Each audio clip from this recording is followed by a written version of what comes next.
Hello, everyone, and welcome to another edition of Mormon Stories Podcast. I'm your host, John DeLynn. It is February 12th, 2024, and today we are super excited to have back in studio someone we've wanted to interview for quite some time. We have a world-renowned cult expert, Shelise Sola. Hey, Shelise. Wow, John, thank you so much. It's so great to be here back in Mormon Stories Studios. It's so much fun. I feel honored to get a full interview with you. It's going to be great. Absolutely. It's been a long time coming. And for those of you who don't know, for the three of you who don't know, Shelise runs a podcast called Cults to Consciousness. It's taken over the cult awareness internet by storm, growing in leaps and bounds. And check out that podcast YouTube channel if you haven't already. Thank you. Yeah, it's been amazing to see the growth. We knew you win. Yeah, it's funny because the first time we recorded was December of last year, or the year before, I think. It's been a while. Yeah. And we had like 5,000 subs, and you were a big advocate, which we really appreciated. And it's just amazing how much people need this space. With the ex-Mormon space, it's just so important to give people a voice and to platform their stories and spread awareness. And ultimately, the goal is to get people out of these cults, get them deprogrammed. I don't know if that's offensive. And to help keep them from getting in new ones, right? That's the thing. Yeah. And just find peace. That's really the goal, is finding peace and love and joy in the world. Yeah. Well, we'll be today we're fortunate to have Shelise tell her story. So we're thrilled to have her here. And always I'm delighted to have my colleague, my partner on the podcast, Margie. Hey, Margie. Hi there. Thanks for being here. Yeah, Glad to have you. Really excited to be here. Yeah. So, Shelise, normally we start with an intention, which is kind of you letting people know. Sometimes family or extended family or friends will be like, why is she coming on the podcast? And you're obviously a public figure. But do you want to maybe give the audience a preview of some of the main themes and maybe just kind of talk about what your intention is for today? Yeah, that's a great idea. I love that, John. If my friends and family have seen my channel, they know that we talk about this stuff all the time. And my intention is just to raise awareness about some of the more hidden things that go on in someone's life growing up in the church. It doesn't have to be this huge moment or thing that happens that can affect them later on in life. Oftentimes, it's a culmination of the small things that just add up and add up and add up and eventually form our personalities or form our habits or the way we treat other people. And so I'm just going to be sharing some stories today that ultimately ended up impacting who I am as far as purity culture goes. Worthiness is a huge thing, body shaming, sexual distortion, things of that nature that I think are really important, especially as we come into adulthood and especially now that I'm a soon-to-be mom. Guys, if I'm out of breath, it's because I'm 36 and a half weeks pregnant. I know. Woot. It's like, so exciting, our first baby. But yeah, I think it's also very relevant as it pertains to becoming a parent and understanding how I want to raise my child in a loving, safe space without body shame and without unnecessary shame, because of course you can't avoid all shame. It has a place, but not where it shouldn't be. So that's kind of my goal, is just to speak on those little things and maybe give voice to others who think that their experiences weren't, quote, traumatic enough to affect them, because again, it's the little things that tend to add up. Yeah. It's beautiful. And do most of your viewers and listeners know you were raised Mormon? Is that pretty obvious to your viewers? Yeah, and listeners? so Okay. I tend to bring in my own experiences so I can relate to our guests and help them feel not so alone. I think that's a great thing about what you do as well, is you can bring in your lived experience and it feels more of a connection instead of like, tell me your trauma and entertain us with your stories. A lot of guests have mentioned that they feel very loved and supported, and they feel the empathy because I do have that background and I can relate to the things instead of like, you're so dumb, why would you ever join a cult? It's so hard to talk about your stories, but when you can talk to someone who's been through it, it's a little easier. Got it. Well, let's do it. Let's jump in. So where's your Mormon story begin? I always have to laugh and tell this little story because it makes me kind of Mormon royalty. My ancestors were super Mormon. They like from the beginning. And when I say the beginning, my family likes to tell a story that my great, I don't know how many greats, I should know by now, grandma was the first woman baptized in England by Heber C. Kimball. Oh. And yeah, they came over. So I got all of the Scandinavian blood, the European, the Scottish, Norwegian, German ancestry. And so we really go all the way back. And I think it's on both sides, too, on my dad's side as well. For those who don't know, Heber C. Kimball was so close to Joseph Smith that when Joseph Smith was killed, some of apparently Joseph Smith's wives were reassigned to Heber. Oh my gosh, I didn't know that. I mean, didn't Eliza R. Snow end up Heber C. Kimball's wife? Like, I'm not sure. Yeah. So, I mean, this whole Warren Jeffs FLDS wife reassignment thing It's not known. has its origins in how polygamy was practiced, even going back as far as Joseph Smith. So Yeah. that's one distinction. Also, Heber C. Kimball is the guy who offered his daughter, his 14-year-old daughter, to Joseph Smith. Helen Marr. Helen Marr Kimball. That's right. I think that's. I think so. So I Yeah. mean, that's another fact. distinction is he believed in Joseph so much he was willing to give his 14-year-old daughter in marriage Yeah. to Joseph Smith. Wow. That's your That's my blood heritage. ancestry. Yeah. So I'm just like the black sheep breaking the chain, guys. So ashamed. No, it's great. I'm happy to. So yeah, long line of Mormonism. Everyone was very devout and followed all the rules and had all the callings. I grew up in Utah, in Tree Mountain. I don't know if you know where that is. Most Oh, people of don't. course, yeah. So that's near Brigham City, which is Yeah. about an hour north of Salt Lake, Yep. and close like to 30 minutes Idaho. west of Logan, Yeah. Cache Valley. Yeah. Just right over the hill. Yeah. So small little town. Geez, population like 3,000. I don't know. It's probably different now. But very insulated, very isolated. I would tell people it's just cows and cornfields out there and Mormons. So yeah, I mean, that's basically where I grew up and most of my childhood was. Lived in Lehigh for like a hot second, but mostly in Tree Mountain. And I don't know, it seemed like a pretty normal Mormon life. Everyone followed the rules, or they kind of slipped a little on the rules because everyone's Mormon. You don't really have to be an example, you know, in places where there's not a lot of Mormons. We'll get to that story in a minute when I moved out of Utah. And then it's like, you have to follow the rules exactly. So it was like a general understanding that we all kind of do what's right. But if you wear a tank top every now and then, it's not the worst thing in the world. And I mean, from an overall bird's eye view, it was a very normal Mormon upbringing. And so once you get into the nitty gritty and the standout moments, those are the things that I think really impacted me, like I mentioned earlier. So a lot of the stuff with the purity culture and I remember the first time I heard about polygamy in heaven, I was not happy about it, John. The first time, I remember it was in a Sunday school lesson and they just brought it up one day it was an aside. And I was the one that raised my hand and was like, I'm sorry, I have to be a polygamous wife in heaven. And they're like, yeah, but it's fine. It'll all work itself out. And I think that was one of the first moments for me where I was like, I don't know about this Mormonism thing. I'm not sharing my husband. And that was it, like 11 years old or something, 12 really? years old. Yeah. Because I'm being conditioned to be a wife and a mom and thinking about my future husband. It was probably the same lesson that we wrote down what we wanted in our temple marriage partner, where we write a list. Mm-hmm. And so I'm thinking, if I'm going to figure out who my partner is going to be for eternity, I don't want to share them. Mm-hmm. So that was a really big deal. Where did you fall, like birth order with siblings? I'm the baby of the family. So 2 older brothers in the household and a half sister who was raised in Chicago. So yeah, I'm the baby. And your parents, where did they meet? Were they raised? They're both raised Mormon. Yeah. So both of my parents were raised very Mormon. Dad served a mission. He did end up getting sent home because of some sexual sin, I guess you could say, that happened there. But when he met my mom, he was like, okay, I'm going to get back in the church, got rebaptized, the whole thing. So he had been excommunicated? As far as I'm aware, yes. Okay. As far as I'm aware. And so my mom had my brothers separately from a different marriage. And then she got a divorce. She did the whole like 19 marriage thing, married at 19, kids right away.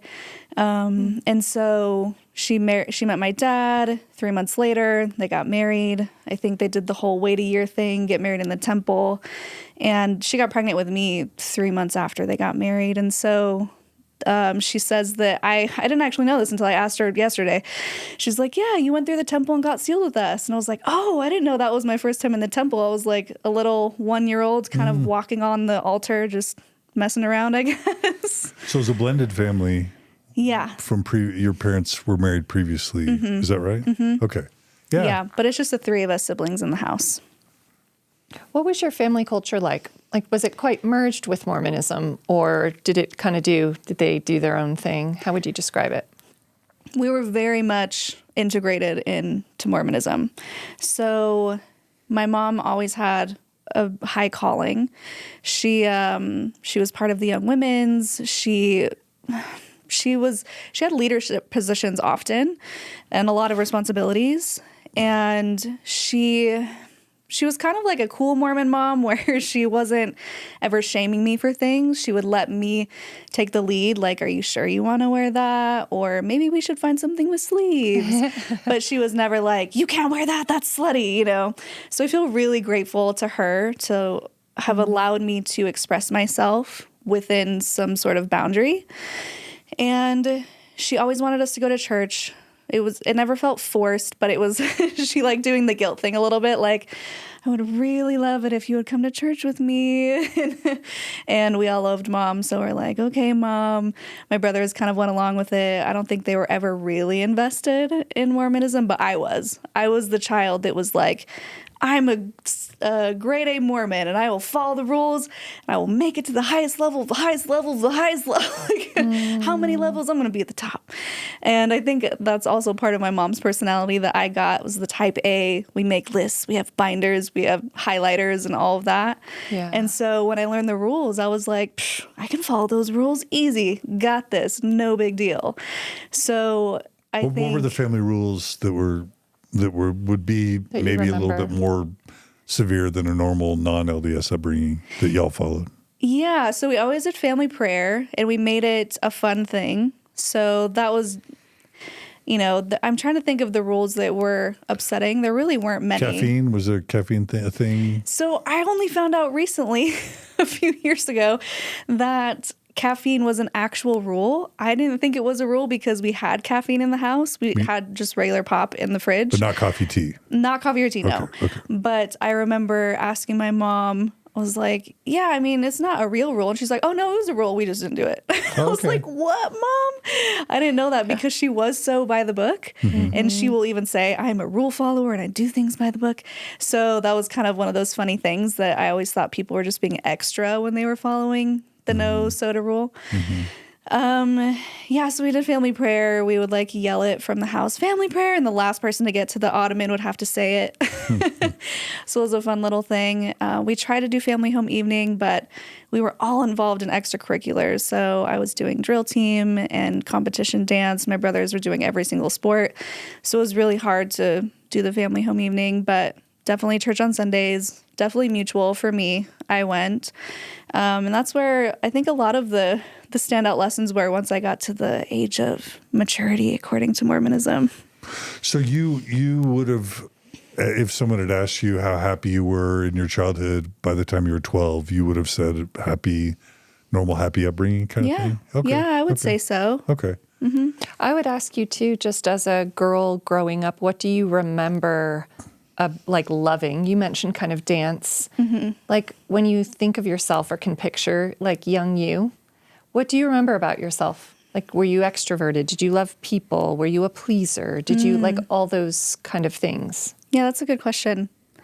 I was definitely very, very quiet. I barely spoke. So when people would talk to me, if I did speak, it was really quiet and I was just kind of shy. I didn't like affection. I didn't like people touching me. Even my parents, I was just like, stay away, keep your distance. Dance was my way of self-expression. So because I didn't really speak or I didn't really feel like people would listen to me as a kid, once I got on stage, it was like, okay, now it's my turn. Pay attention to me now. And it was really this out-of-body experience where I felt like I could fully express myself, and modesty didn't matter. We could wear the little ballerina dresses that were tank tops, and we could kick our legs, and we could just be in ourselves, be in our bodies. And that really meant a lot to me. And I think it was a huge part of my personality and something that shaped me. And it was my identity. I was a dancer, you know, since I was 3. My mom was like, okay, we need to put this girl in ballet, because I just wanted that. I don't know. I wanted to be seen. And that was the only way it felt like I could be seen, because people had to stop and watch when I was like, okay, I'm going to perform now. And then they had to stop and watch and pay attention. And so that was definitely a big part of my life. I love that. And I love it too, because it's on your own terms. Yes. Yeah. If you're going to be the focal point, or if you're going to be watched, then you get to decide how and when. Yeah. And that's also when I decided I wanted to be an actress. I wanted to be on TV. And I would watch Disney Channel and be like, Mom, put me up there. I want to be seen. I can do that. I was definitely a performer at heart and a creative. I think besides acting, it was sewing. I would try and make clothes for my Barbies out of paper. And then my mom's like, here's a sewing machine. I don't really know how to use it, but here you go. And we didn't mention this, but like you live in LA. I do. You do costuming for for like movie production Look, it's a sets. tie Is that right? to like the younger you. It is. So tell people what you do now, just so that they can appreciate you doing sewing as a kid. Sure. Yeah. Before I became a podcaster, I still do it now, but costuming for TV and film. And so I work on commercials. I've worked on major TV shows. I can make things from scratch. I went to school for fashion design, which that'll come up later. But yeah, I do that as a job, and also acting. Just shot a commercial before I came here. So the screen thing and the sewing thing, it all kind of culminated into reality. Would people, do you even list like some of the movies or TV shows you would have helped out with, just to give people a sense? Yeah, sure. Let's see. I always forget the names after I've done it. I'm like, oh, I forget. Station 19, I did for a while. Raven's Home, I did for a season. My first TV show ever was Mutt and Stuff. It was on Nick Jr., and that was an incredible job costuming animals. It was a preschool for dogs, and so the dogs would go on adventures, and if they went to the moon, I would make them astronaut suits. And for those who follow the channel, that's where I met Oscar Mayer Wiener, who was a character on the show, and he's now our dog. Oh, fun. Yeah. Aww. Yeah, so lots of different TV shows. I've worked with major celebrities, even doing personal tailoring, like for Robin Thicke once. Bryan Cranston, I did some stuff for. Yeah. Fun. Yeah. There's so much talent. Oh, thank you. Yeah. Okay, so you sewed, you danced. Did you actually do acting in middle or high school? Theater, musical theater, any of that? I definitely did it when I was younger. And then when it came time to choose between dance and acting, I did dance. Okay. Yeah, but I was definitely in all of the plays. I was Snow White in the school play once. That was my claim to fame. And it was the first time that I felt that real recognition of, I remember it was one of the nights of the play where they had 2 different casts. I think I was with the older group, and the younger group was performing, and I walked by and someone was like, isn't that the Snow White? And I was like, oh, that's me. They recognized me. It was just this feeling of recognition, I guess, that I really enjoyed as a kid. Beautiful. Can I ask just a quick follow-up to you talking about yourself as quieter or shyer when you were younger, more shy? Would you say, and then you have this other side of you that's also like highly visible at the same time, right? When you kind of decide. So within your family system, did you feel seen? Was there an invisibility? Were you alone a lot? Like, how would you talk about that? Yeah, that's a good question. I feel like if I wasn't seen, it wasn't because it was on purpose. My brothers are very loud and extroverted, and they're the comedians of the family, and they're making jokes and making everyone laugh, and I love that about them. And I don't know if it was, I felt like no one would listen if I spoke up, or if there was something deeper, which I think once we get to the end of my story, you'll probably see that there was something deeper of being silenced. But I was very, very close with my mom. I still am. She's my best friend. We talk every day. And she definitely made it a point to be very involved with me and to pay attention to me and to also really just cultivate this personality of wanting to be seen, because she wanted that for me. She wanted me to be extroverted and social and all of that. And so I really owe a lot to her too, to help. She was the one who really helped bring that out of me. But I think you're right, Margie. It's on my own terms. So even now I would still consider myself an introvert. My husband likes to say I'm an extroverted introvert. I think that's the one, right? Right, babe? Where when I'm one-on-one with people, I love having deep conversations. Small talk is like the death of me, but let's talk about crazy stuff. Let's talk about your thoughts and opinions on the world and what you think is going on. But in larger settings, I tend to sit back and just be the observer and watch my surroundings and see what's going on. Yeah. So I think that definitely is still translated. I wouldn't consider myself shy or scared to be in public settings, but I definitely thrive more if it's just one-on-one and I can have someone's full attention. Sure. So relatable. Yeah.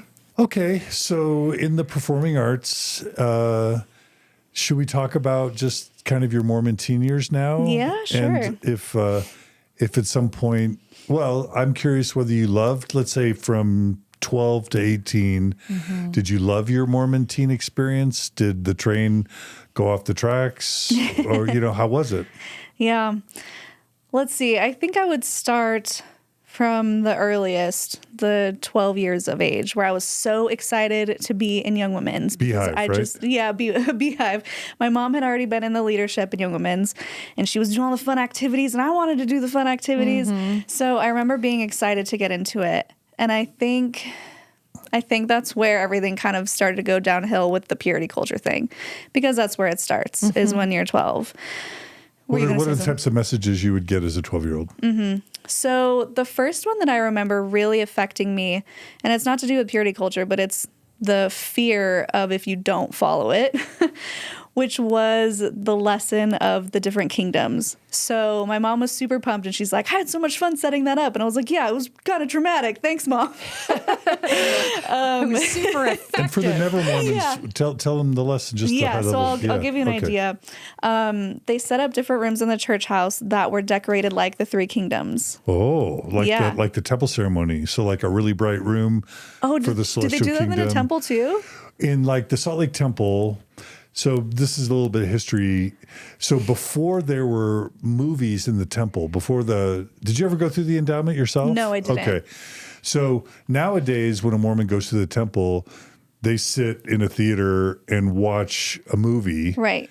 And the telestial, the lowest kingdom of heaven, the terrestrial and the celestial are kind of represented in the room where you're just seated the whole time. Back in the day, like in the Salt Lake Temple, before there were movies, you would start out in one room that ends up representing the telestial. Then you'd move to a different room to represent the terrestrial, and then eventually you'd go through into the celestial room. Well, that's where they got it from. Yeah. That must have been it. So rooms that physically represented the different degrees of heaven. Yes. So you're saying they recreated that sort of thing They did. in your chapel? How'd she do that? They did. So I think the first room, I just remember it being very bland. Like they took everything off the walls. And I mean, the carpeted walls, for those who know, you can probably smell it and feel it as we speak. And it was just very plain. I don't even know if they put out chairs. I feel like we were sitting on the floor or something, right? And then they read the scriptures that correlated to the kingdom. Like these are the people who are liars or whoremongers or whatever it is. Rapists and murderers and liars, yeah. Yeah, and I remember being like, oh, good thing that's not going to be me. Like I'm not going to end up here because I'm the A student. And then we go into the next room and it's like full of greenery and it's prettier and we get chairs and it's like, okay, these are the people. I think they said they're probably Mormons here, but they didn't follow all the rules. Or they're good people that just didn't happen to be Mormon, right? That didn't know about the doctrine. And so I'm like, okay, this isn't so bad, but it's definitely still not going to be me. And then the next room, my mom's like, we brought in every lamp that we owned, and it was so bright. Just everything was white. We're putting like white blankets everywhere. It's just decadent. And we're all just like, wow. and this is a celestial kingdom. And this is where you'll go if you do A, B, or C all the way through Z and back around the alphabet again. There's lots of rules. And I don't remember if they even mentioned the 3 levels within that level. But I just remember thinking, this is it. This is Good, where better, I'm going to best, end up. right? Yeah. I'm going to be the best Mormon there is, and just watch me. And so that came with, of course, getting married in the temple and having children, and that was the goal. And then they're like, now follow us, ladies, into this next room. And I'm like, but that's it. They lead us to outer darkness. Oh, no. They put us in a blacked out room. They shut out every light, towel under the door. You can't see the hand in front of your face. And in a very quiet voice, they're like, this is outer darkness. This is where you go if you know the truth and you turn away from it. And we're like huddled together. Me and my best friend are probably trying not to laugh, but also terrified. We're like laughing out of being uncomfortable. And that was a big moment for me because I remember thinking, I could never leave the church. Yeah. I'm not going to end up here. I just went from the most beautiful room in the kingdoms of heaven. There was the shining example of what success looks like. Where you get And to live then with there's God and your own this. family and your spouse and your kids, right? And my mom was there. So Yeah. it was very like, oh, all right, this is what it's going to be like.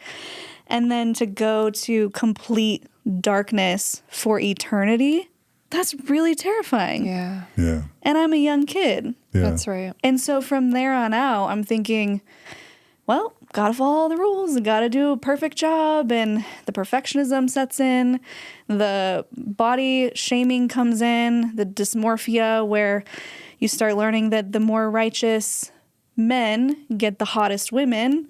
So I need to be the most righteous, or I need to be the hottest woman so I get the most righteous man, because I want every shot of getting pulled through the veil into the celestial kingdom, and I can't do that without a righteous man. I need to make sure he picks me. So you have all these standards going in the back of your mind, and then you also have the conflicting idea of, but you can't be sexy. You need to be the hottest one, but without showing your body. Hot but not sexy. Hot, but like How does with the that work? shade. With shade wearing. Yes. Yeah, modest is hottest. So there was just so much conflicting there because, and you see it all the time, especially when I come back to Utah, and this is not to be a dig on anyone who lives here, but it feels very apparent to me where there needs to be this showmanship of these women, but within confines, where they push the boundaries, or like plastic surgery is such a huge deal here. Even Now though you live in LA. Like, Yeah. are you saying Utah, in your experience, Utah is more extreme in terms of They're more female vain. beauty than LA? absolutely more vain. Whoa. It's wild. I mean, wouldn't you say, babe? He's not on camera. A lot of breast augmentation. Yeah. So I don't know if this is still the statistic, but at least a couple years ago, Utah has the most plastic surgeons per capita than any other state. Oh, wow. I didn't know that. Yeah. So the women are going under the knife constantly. In fact, More than in LA. more than in LA. Yeah. Because in LA, there's so much diversity and it's accepted and different is beautiful. And they want you to be unique in yourself, even though, of course, there's still Hollywood standards, but that's not everyone. Not everyone in LA is an actor, although most people think so. But it's more of just embrace who you are with whatever makes sense for you. And here it's, this is your box and you need to be beautiful within these limits, and you can't be too beautiful because then you're too sexy and you're slutty, but you also need to attract the men, and you need to have all of the kids, but don't be too sexual because then you're slutty.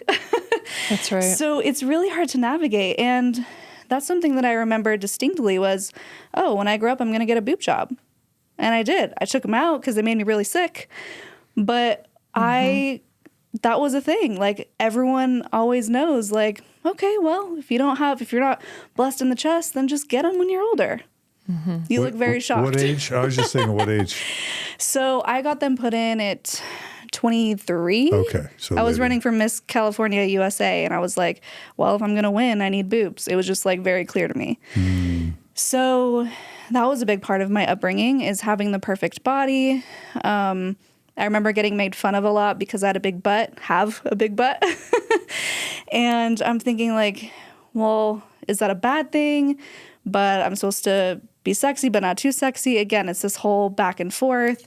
I struggled with the modesty thing a lot. Well, they told me I struggled with it. I thought I was following the rules, but I would often get singled out in school, which, again, like you could say it's separate from Mormonism, but it's not. It's the school run on Mormon principles and modesty standards. What are the things that what are the types of clothing you would get called out for? So I remember specifically I had a skirt, so skirt with shorts underneath.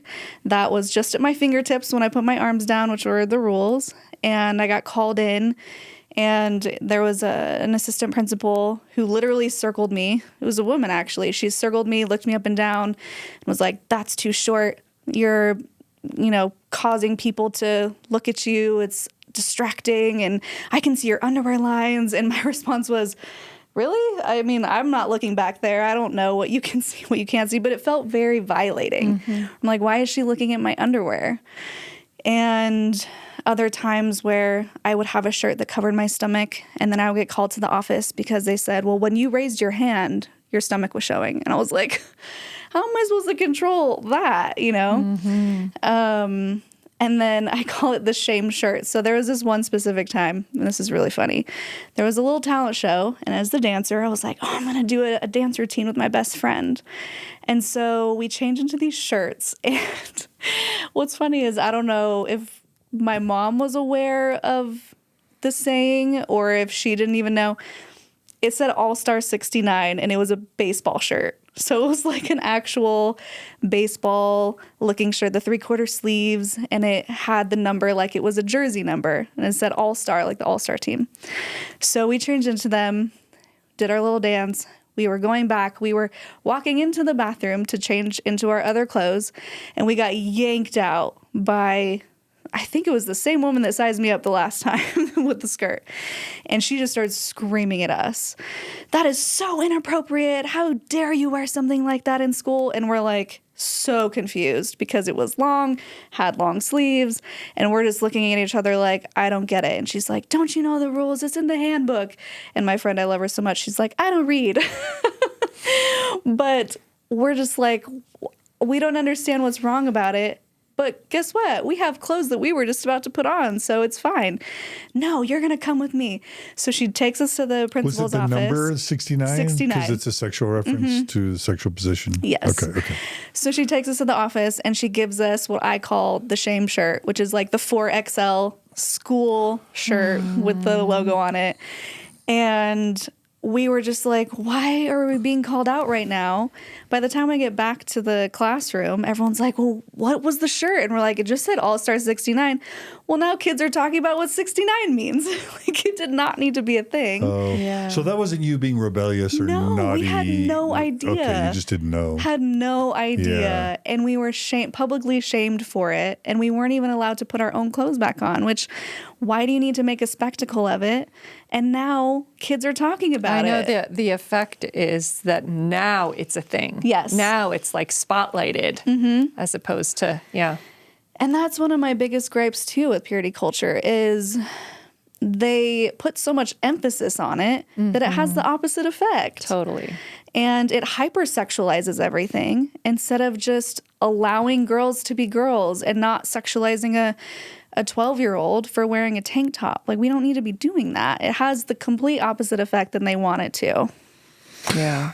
So different people react to these modesty standards in different ways. I remember meeting Margie, and Margie, I almost felt like at BYU, you didn't love the strictness of dressing standards for women, and I think you would sort of maybe rebel against it in your own kind of polite way. Is that fair to say? Mm-hmm. Yeah.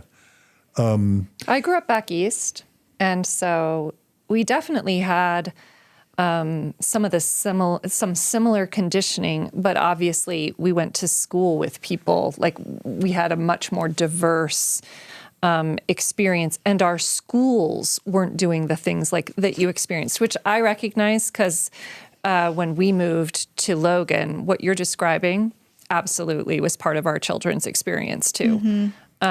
Which is like 30 minutes from Tremont, right? Yeah. Yeah. So Which is just really, it's heartbreaking, the shaming there. So I guess I'm wondering, did you feel rebellious in those high school years against the dress standards? Were you all for them and they were just hyper concerned and you were a victim of that? How was Yeah. that for you? I think it was a mix because, again, I wanted to check every box and I wanted to make it to the highest level of heaven. At the same time, I love fashion. And I've been trying to sew my own clothes. I don't know what I'm doing. So it was this push and pull of, okay, how can I make this outfit cool and not look dorky wearing a t-shirt under a tank top? Exactly. Like, how can I express myself fully but still get into the highest level of heaven? And to use the church's expectations words, be hot for your husband to Yeah. attract a hot return missionary. Within the box. Right. Yeah. Yeah. And so it was hard because even in places where I should not have been shamed for my clothes, like girls' camp, I go to girls' camp and we're all getting into the lake, into the pond. It's all women except for the, 2 men who have to be there because women can't do anything on their own, apparently. And I show up in a tankini because I loathed one pieces. And I was like, okay, at least I can wear 2 pieces. And it was showing like maybe half an inch of my stomach. And they come up to me, start yelling at me, not even like, Shelise, maybe next time bring a different swimsuit. It's, what are you thinking? You should not be wearing this. You need to go put something on now. You need to cover up. And how confusing is it when it's also just all girls? And I'm like, who for?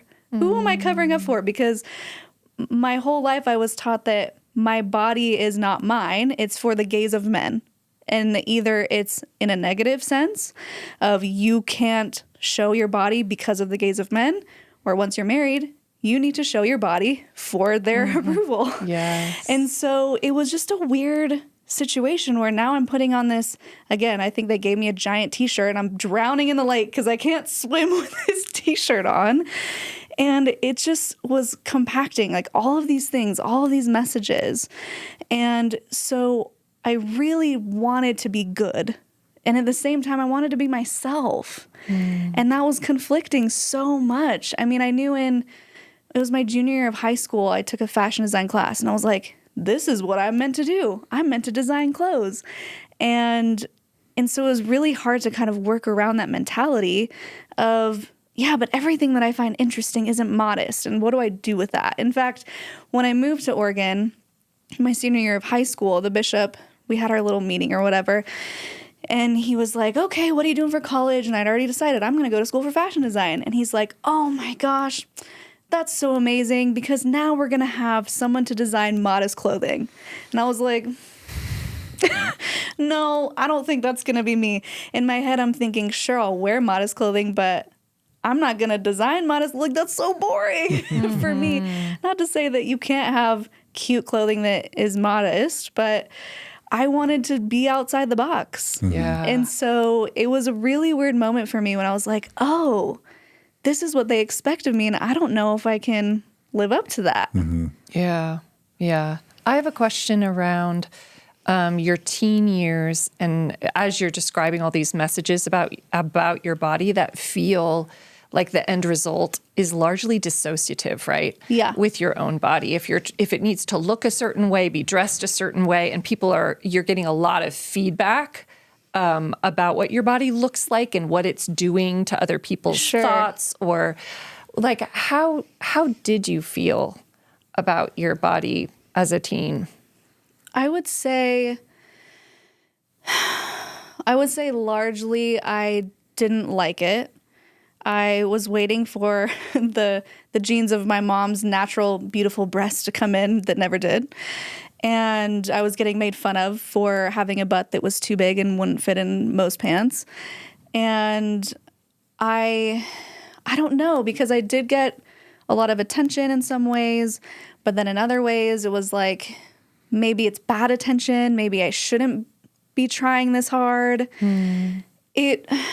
I would say ultimately it played into body dysmorphia, where I was fine. Like, I was a normal, average sized kid. I was healthy. People would probably say that I was beautiful, and still I was like, oh, I don't know. Again, it's that push-pull. Like, how much do I exert myself? How much do I try to be beautiful? And how much do I try to disappear so I don't keep getting in trouble?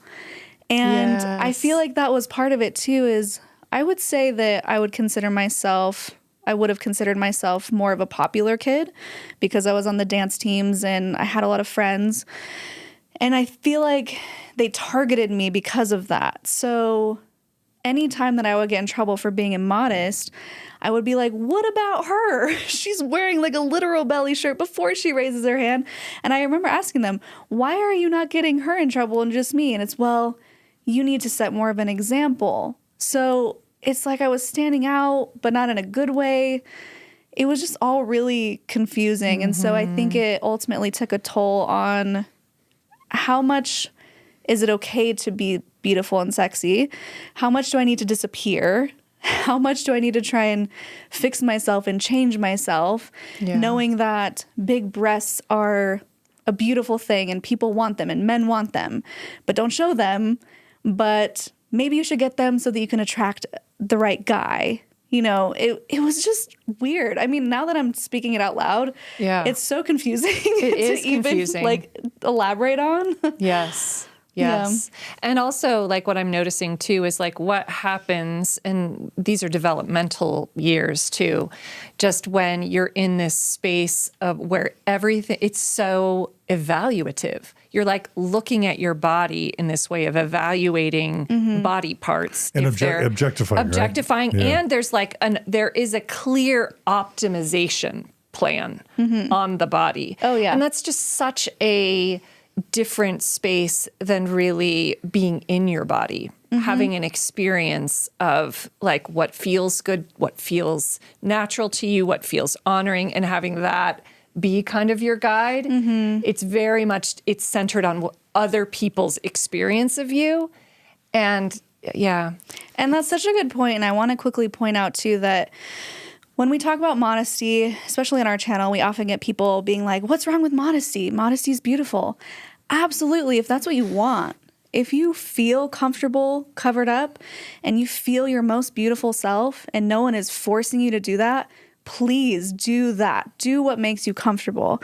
What I have an issue with is the shame that comes with not being modest within these different groups and organizations. So if that makes you happy, great.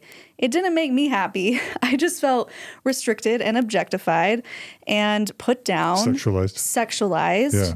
And it didn't make me feel good. And it ultimately made me want my body to be different. Like, I want my butt to be smaller so people don't keep grabbing it, so people don't keep making remarks because I must be causing them to think sinful thoughts. But I also want my boobs to be bigger because that's what men like. And it was just, it boiled down to not feeling like I was ever enough and not being worthy enough because sometimes I was too much. Yeah. I'm so sorry. Yeah. To you and all the women. Yeah. And it's not even just for me. Like you're saying, it's everyone experienced that. At least I feel like it's a very common experience where it's not just my experience. Everyone had some sort of level of this in their own life if they were a woman. Any stories about sort of dating and the complexities of dating as a Mormon in high school, or was that not a complicated thing? Yeah, I could tell you about my first kiss. No, I mean, whatever you want. Because it is a big moment for me in the context of Mormonism. So I think I was 13. And for those who don't know, you're not supposed to kiss or have a boyfriend until you're 16. In Mormonism. In Mormonism. Yeah, thanks for that caveat. And I remember having this crush on somebody, and oh my gosh, I liked him so much. And we were at a football game. It's like the only place where boys and girls can actually interact with each other, because otherwise you don't see them because you're not really allowed to do that yet. What's the high school? Bear River. Bear River, yeah. Yeah, so we were at one of the high school football games, and someone calls me over. I think it was even my crush. He calls me over, and he's like, kiss me. And I'm like, oh, You know, in that moment, I'm like, of course I want to kiss him, but I can't kiss him. I'm not supposed to, but I really want to. And all of his friends are gathering around and they're like, do it, or she's not going to do it. She's not going to kiss him. And my body just took over and I was like, okay, I'll do it. And just stepped forward and it was like a peck. It was just the most innocent little kiss. And I'm 13. And immediately after, he basically runs away. And then one of his friends, they were like, oh, man. And I'm like, that's a weird response. And one of them was like, yeah, we bet him that he couldn't kiss 5 girls tonight. And I was like, it was so sad. But it was a weird place of complete elation. I was floating. It was my first kiss with my crush. And I just liked him so much and it was amazing. And then on the other hand, it was a bet. And I broke the rules. One of those check marks that I had checked off of you're not going to date till you're 16 was just scribbled out. And now I am a sinner. And it was so hard to navigate those feelings. And I remember the whole drive home, I was like so excited and just touching my lips. And that was amazing. And then I would flash to, you're a sinner. You shouldn't have done that. You're a horrible person. Now you have to repent for it. And the thing that it caused was, I mentioned I was best friends with my mom. We tell each other everything. And I wanted so badly to tell her, but I didn't know what she was going to say. I didn't know if she was going to be upset, if she was going to punish me. And she's like, no, she's not even that type. I don't think I was ever really punished a day in my life. I'd never had timeouts. I was never spanked. Like, I was a good kid. And she didn't really do that stuff. But I was so terrified to tell her. And I remember driving home. It was this long drive to get home because we lived up on the mountainside. And sitting there, it had been maybe 2 days since it happened. And I was just feeling so guilty, just basking in my shame, looking out at the cornfield as we drive by. And she says to me randomly, you know what, Shelise, I'm just so proud of you. You are just such a good girl. You know, I was talking to so-and-so and her daughter's really struggling and making some bad choices. And I was like, oh my gosh, she knows. She knows that I'm a sinner and she knows that I messed up. And I was so terrified. And I'm like, should I tell her? No, I can't. Is this her way of trying to get it out of me? You know, I'm freaking out and there's no reason I should be freaking out. And I don't end up telling her. And I think my brother spilled the beans, like, Shelise had her first kiss. And I was livid that he told her. But she was heartbroken. And she's like, oh, why didn't you tell me? I would have loved to know, like, will you tell me about it now? And she wasn't mad at all. And it just shows that something so simple can come between family members, can cause this unnecessary anxiety for these children who are really just coming into themselves, who are exploring their sexuality, are trying to figure out how life works. And it was so much of a big deal that when I did have my first real kiss with a boyfriend, I remember asking her, because I was like, oh, I have this boyfriend, you know, and he wants to kiss me. And she's like, well, why don't you kiss him? And I'm like, Mom, I'm only 15. She's like, so? And I was like, I'm sorry, what? Did you just say that? Like, I thought I needed her permission to even kiss a boy. And so it was such a big deal that when he came over, it was like, tonight's the night. And everyone knew about it. My whole family knew. And someone answers the door and gives him a pack of gum. And he's like, what is this? And then he continues through the house and my mom hands him mints. And it was just this ridiculous thing that by the time he got downstairs, he was like, you told them that we were going to kiss tonight?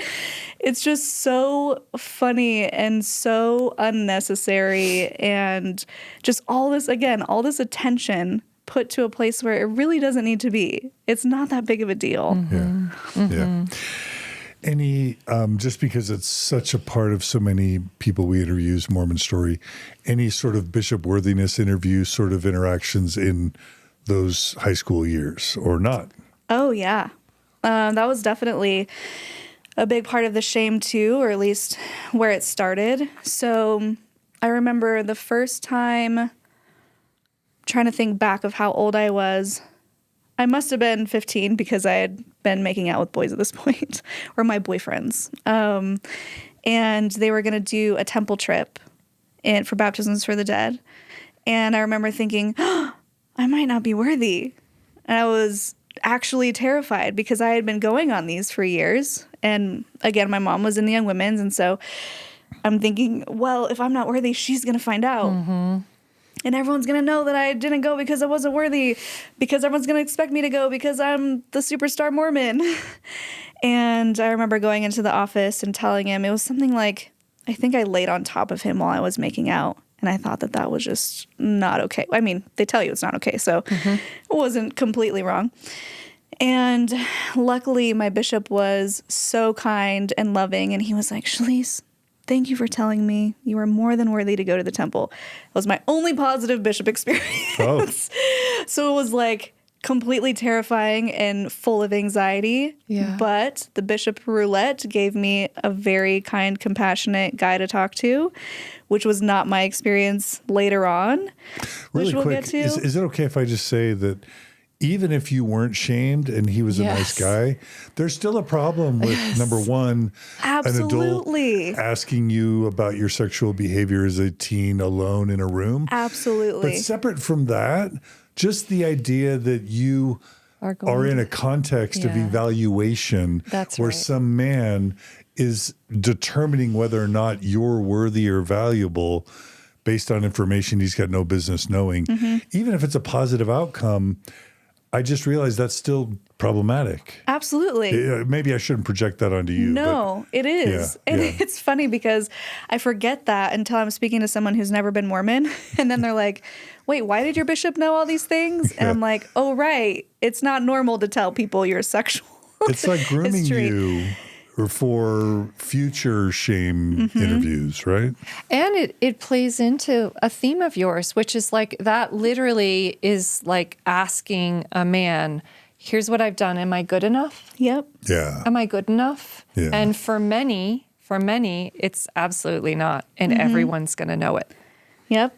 'Cause And you won't be- that definitely comes in later. Okay. So as far as my teen years, though, it seemed pretty normal on the outside, but there was a lot of emotional turmoil.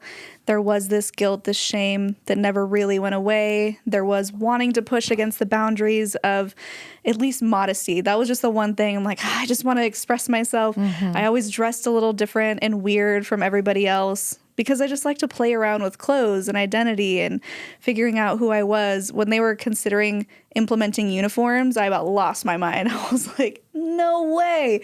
Because that was the only thing that In the high school. In the high school. Like student uniforms for high school. Oh. Yeah, it was floating around for a while that they were seriously considering doing that.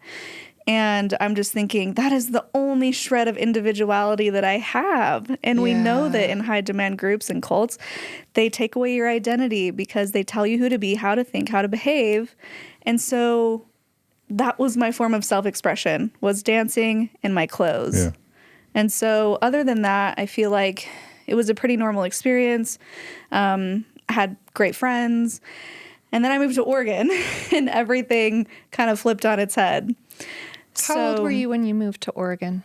I think I had just turned 17. So senior year in high school. Senior year of high school was completed in Oregon. And it's because, I forgot about the most cringy bishop interview. John, it wasn't even an interview, but it's relevant because it's part of the story. But I had figured out that my dad had cheated on my mom, and it was just through context clues. While you were in high school? In high school. When I was like 11 or 12. Oh, middle school. Yeah, I picked up on it and I was like, something's wrong.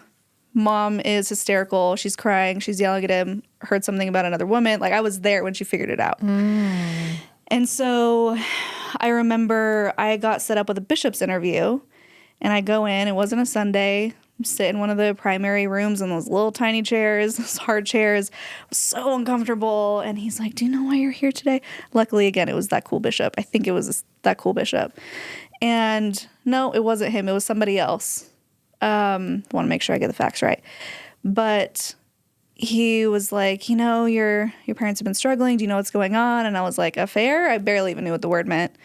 And he's like, yeah, that's right. This is what's been going on. And in my mind, I'm like, why are you telling me? This is so weird. Why would the bishop be charged with giving me this news or helping me understand. And it was all because he wanted to tell me, your dad is doing his best to make amends. He's working really hard to repent, and kind of like wanting, I don't know if he was wanting me to feel bad for my dad and not be upset with him. They gave me the miracle forgiveness. And I looked at this book and like, I'm not reading that. Glad I didn't, because that's a train wreck. Yeah. And it was just such a weird moment. And then I remember my mom being like, I want to have you see a therapist. And I don't know why I was so against it. I was like, do not send. And from that point on, I was just like, not okay. Like, it's all coming to me now. So it also ties into the purity culture, the sexuality thing. I'm like, my mom did what she was supposed to do. She got married in the temple. She had kids. We go to church. She holds callings. And now maybe her salvation is at risk because this guy messed it up. And I just had so much anger toward my dad. Like, I just didn't want anything to do with him. I was like, don't touch me. Don't look at me. I was so upset. And also, my best friend was just hurt. She was just crying in the closet for months at a time, lost so much weight. And so that was like a really pivotal moment in my life too, where I had to reevaluate everything and go, wait, so even if I find my eternal companion, it could all just go down the drain? With something that's like outside your control. Yeah. Yeah. I mean, and I guess an Orthodox Mormon might say, well, if your dad became unworthy, either in this life or in the next, she could divorce your dad and get sealed to someone else and still make the celestial kingdom. True? Yeah, that's true. And I remember her. But if she loved him and stayed with him and he didn't make the celestial kingdom, then she's screwed. Yeah. Right? So I remember telling her, because she's like, I don't know what to do. And I was like, you should divorce him. Like, I was 100% on board with her finding someone who wouldn't betray her in that way. Yeah. And she was like, no, because I want to keep my family together. In fact, she tells me now that she was so worried about her image in the church, she didn't tell anyone that it happened. I don't even think she told her best friend, because she was worried what kind of picture that would paint of her in the ward. And so it was like this big secret that she was keeping. And man, I just had so much anger from then on out. So I say that, and the reason I thought of it is because around the time that happened, she was like, I can't be in the same house with you. Like, I will go crazy and I will need to divorce you unless you leave. So he took a job in Oregon where his uncle gave him this job of renovating this big condominium complex. And so he would just come home like every 2 weeks if I had a dance competition or something. And so he was there for a few years until eventually my uncle made the crazy statement of, Shelise, why don't you just move here? And I was like, there's no way. And I was super angry. But then, guys, what I did is I prayed about it. And I got out my scriptures and I did the whole like flipping through and putting a finger down and being like, what does it say? And everything was pointing to moving to Oregon. Now, that's how spiritual I was. It was very much, well, I need to ask God what he thinks, or Heavenly Father, because we don't really say God back then. I need to pray about it. I need to see, because maybe this is what's the right thing to do. So when I came to my mom and was like, okay, let's move to Oregon, she was like, hold on, wait, what? Wait, so you do want to uproot our lives? My brothers had already moved out of the house. It was just me and her.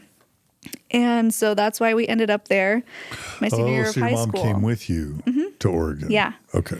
Yep. So at that point, they had been working on the relationship. It was a lot better because he wasn't there 24/7. It was just me and her, thick as thieves, doing our thing together. And so that's when we moved to Oregon. I joined the dance team there, the cheer team there. So I was pretty injected into the social life, but I was adamant that I was the cool Mormon and not the weird one. Yeah. Very, very different environment. Yeah. Okay. Can I just say it makes all the sense to me why that moment with your mom and your dad having a relationship outside the relationship, why that would be so impactful with what you've given us in particular, this idea of like, you're well aware of what's at stake. You have this room-based heaven scenario. And I feel like it's one of the overt messages is that you will be protected if you make the right choices. Yeah. That is the thing you're going for, is this idea of like, oh, well, but I'll be protected and I'll be rewarded and I will have, right? And so in that moment, it stands to reason that it lands in your psyche of like, wait, she wasn't protected. Like, it's a gap in the plan. You're noticing a discrepancy in what has been promised and what we've been told, right? And the impact of all these decisions that feel so grave, why you're having such anxiety around, is my skirt long enough? Or it's because every decision is basically you get the protection or you don't. Yeah, that's exactly it. I was following all the rules and mom was following all the rules. So why are we being punished? Yeah. So then all of a sudden it's, wait, do I have to follow all the rules? Like, I'm going to be punished anyway? Yes, exactly. Yeah. Is there room? Is there wiggle room? Or do I still need to suffer to do everything right, knowing that it could still fall apart? Yeah. So how did your Mormon story proceed? Oh, goodness. Yeah. Moving to Oregon was the best thing I could have done. I think it was a total fork in the road for my life. I get there, and again, I'm trying to qualify myself because everyone is starting to ask me the craziest questions, starting with, oh, you're the Utah girl, so you're Mormon. And I'm like, yeah, but yeah, but it's great. You should come to church. And I'm trying to be a missionary, every member a missionary. But I'm trying not to push it. And for the first time, I'm having to explain these doctrines. No one's asked me questions before. We were all Mormon. We don't talk about the weird stuff. It just is.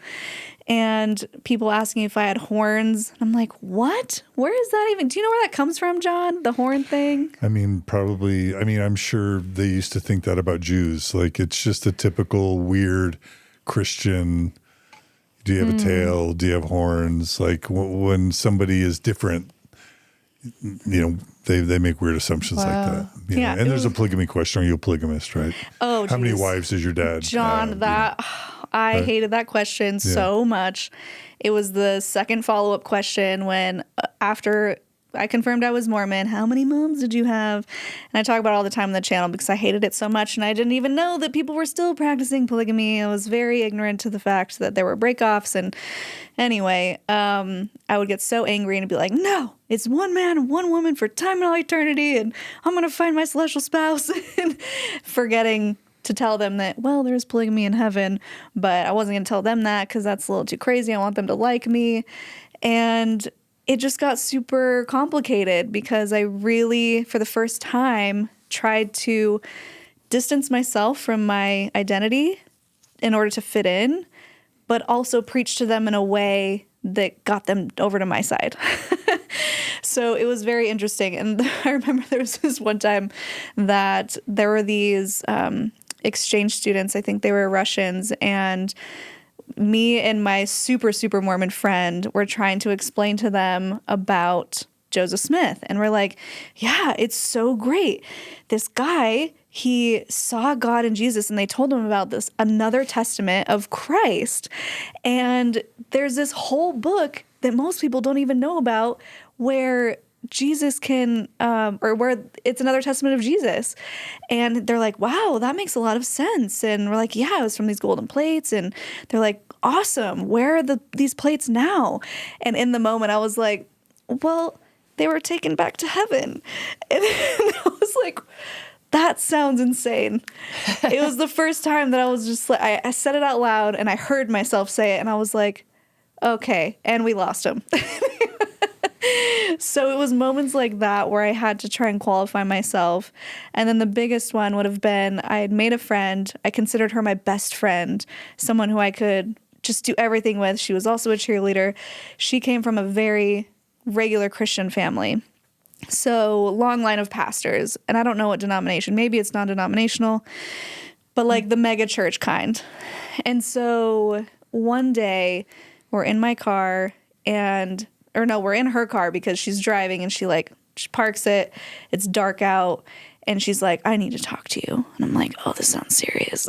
And so she whips out this notebook, and she had gone to the school library and she had watched everything she could find on Mormonism, and she took notes.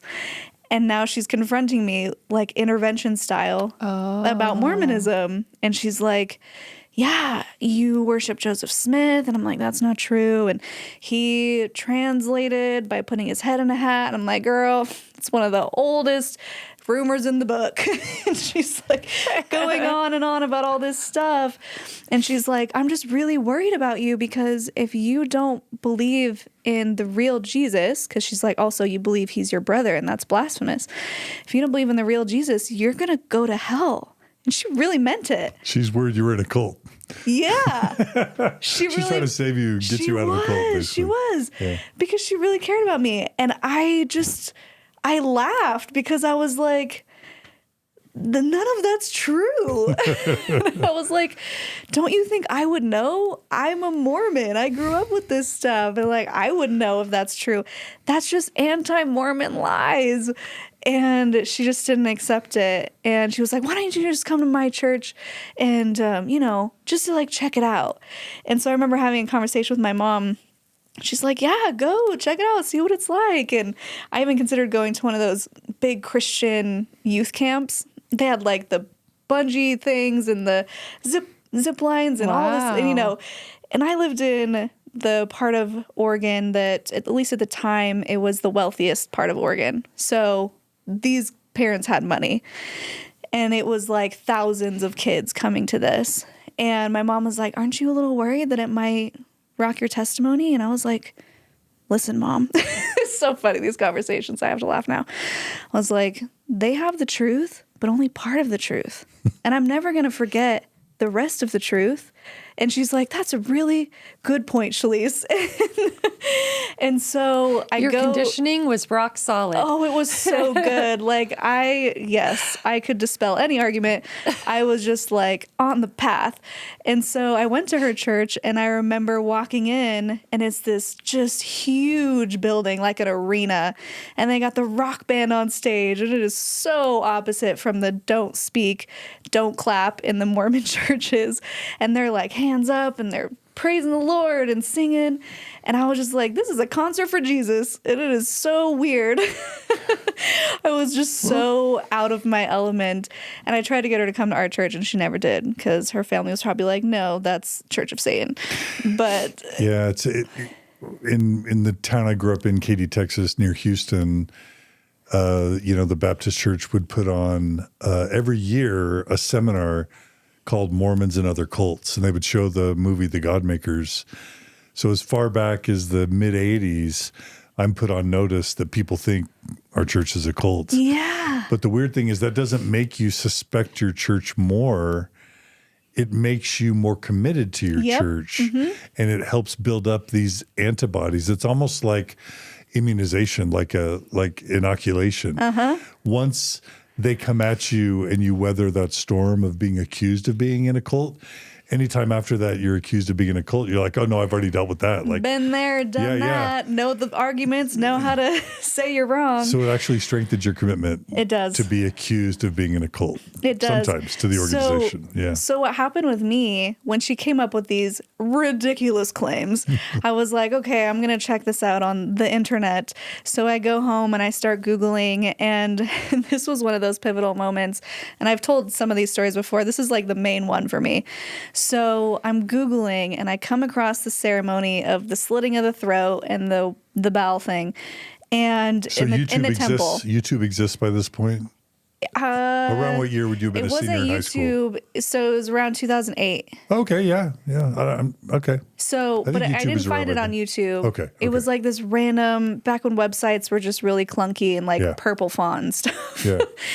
And so it didn't look credible. Let's just say that. Okay. And so I call my mom over, and I'm like in this laughing fit, and I'm like, you gotta see this. Look what they're saying. And I read the paragraph, and she had been through the temple, and she's in just the old like, way. She had been, she had done the death oaths and stuff. She told me later on, I found out that she hadn't done it herself, but she knew that it was a thing. Okay. Her mom had told her, or somebody had told her. Yeah. And so I was like, can you believe this crazy anti-Mormon website? And she was just white and she looked like she'd seen a ghost and she was just staring at me. Because for those who don't know about this whole blood atonement thing, it's if you reveal the secrets of the temple, you agree to slit your throat and cut out your bowels. And I'm literally asking her to reveal the secrets of the temple in this moment. And so she's just staring at me and it takes her a minute. And I'm very concerned looking at her face. And she goes, well, they don't do that anymore. And my heart just dropped into my stomach. And I probably also went white. And I'm like, wait. What do you mean anymore? Yeah, I'm like, so this is true? This actually happened? And she's like, yeah, but it was a long time ago, as in like 10 years ago, right? At this point, 20 years ago. They stopped it in 1990. Yes. So I went through the temple when I did do this. The So throat slitting, you did it. disemboweling thing. Yeah, and I'm 54, so. Yeah. And so she's like, yeah, don't worry, it's not a thing anymore. And that was way too traumatic to even acknowledge. I was like, okay, cool. And I just like put it away. Yeah. I'm like, we're not going to go there right now. That's too much. And so I did find though, like the Masonry connection, but I didn't really know what that meant. So I'm like, yeah, people are saying that it's like Freemasonry, but is Freemasonry bad? I don't really know. And so I just kind of shoved it off. And when I got to Vegas, so I moved to Vegas for college. By the way, that friendship fizzled out because I think she's unsavable. Moving on before I get infected with her Mormonism stuff. And for those who don't know, Joseph Smith was a Mason.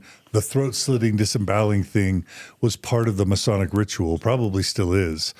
But once Joseph became a Mason in Nauvoo in the 1840s, he imported those Masonic rituals into the Mormon temple ceremony.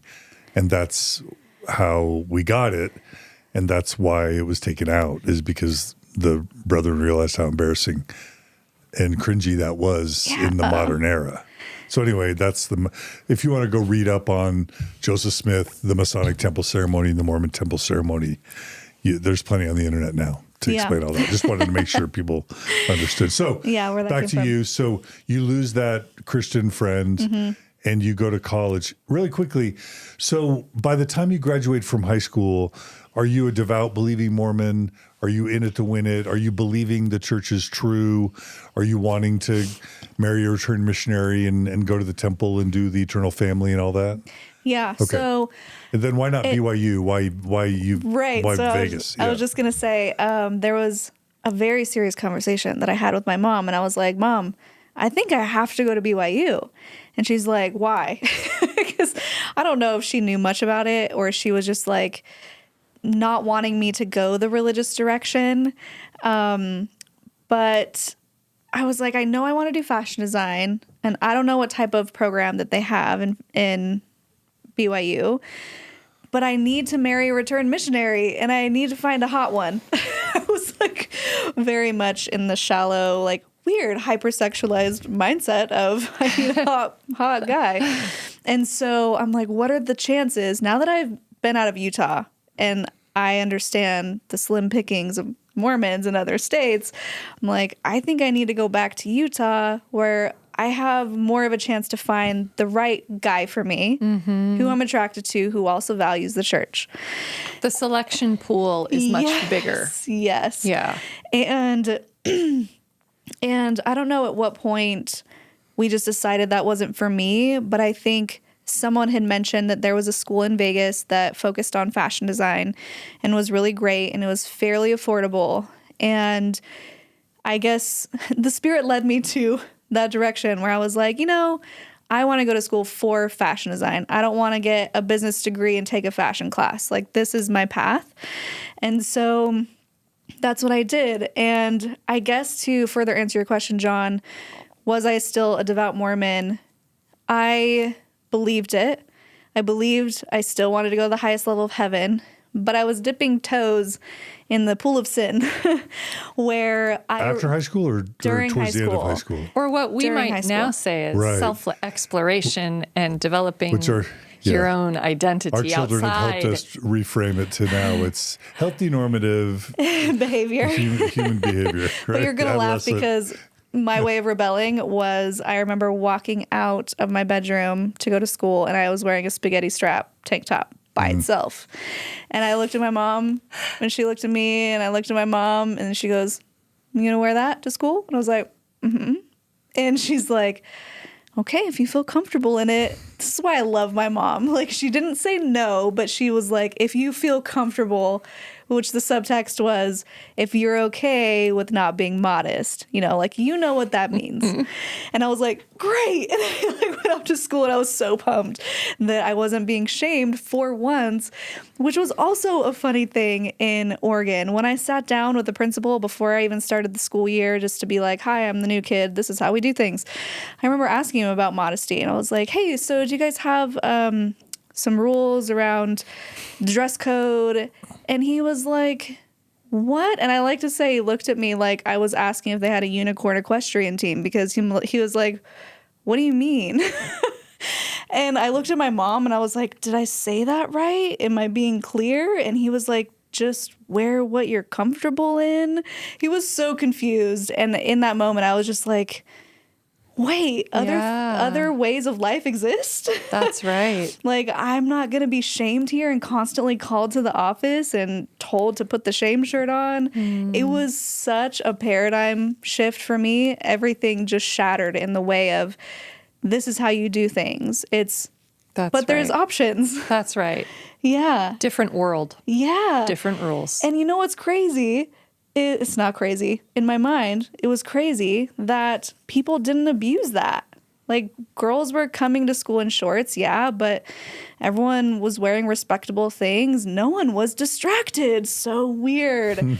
Everyone had healthy relationships. Some girls were having sex with their boyfriends and they were on birth control because that was the responsible thing to do. Yeah. And it shocked me, because coming from my school where there's like 14 pregnancies a year, there were 0 teen pregnancies. Yeah. People valued their schoolwork. And Yeah, Utah has some of the highest teen, at least when I was paying attention to these numbers, Utah had some of the highest teen pregnancy rates in the country, as I understand it. it makes sense, yeah, it does. because that's part of the purity culture. Is you don't teach people about boundaries. You don't teach people about safe sex. You don't teach people about their menstrual cycle, when Birth you control. can actually get pregnant, Yeah. or birth control. Yeah. It's just, don't do it. Yeah. Yeah. Abstinence only. And so you are just completely left in the dark and you don't know even about your own reproductive system. Yeah.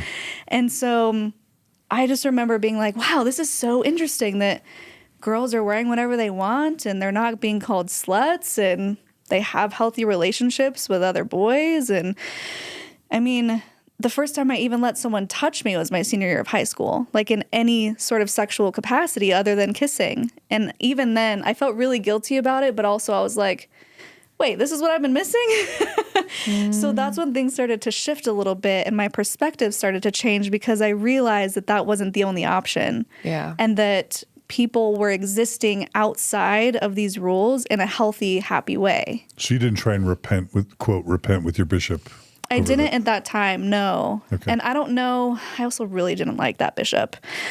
So I probably just didn't feel guilty enough, I guess, and I didn't feel comfortable enough with him, and I had grown into myself enough to know that I didn't need to do that, or at Nice. least I didn't feel like I needed to do that. Yeah. I am just loving that for you, because it's feeling like you're starting to have an experience of individuation Yes. away from the rules, away from the lens that you've been given. Yeah. A little self. It's like a little self. Well, I can't say it wouldn't have. It would have taken a lot longer to happen if I had still lived in Utah.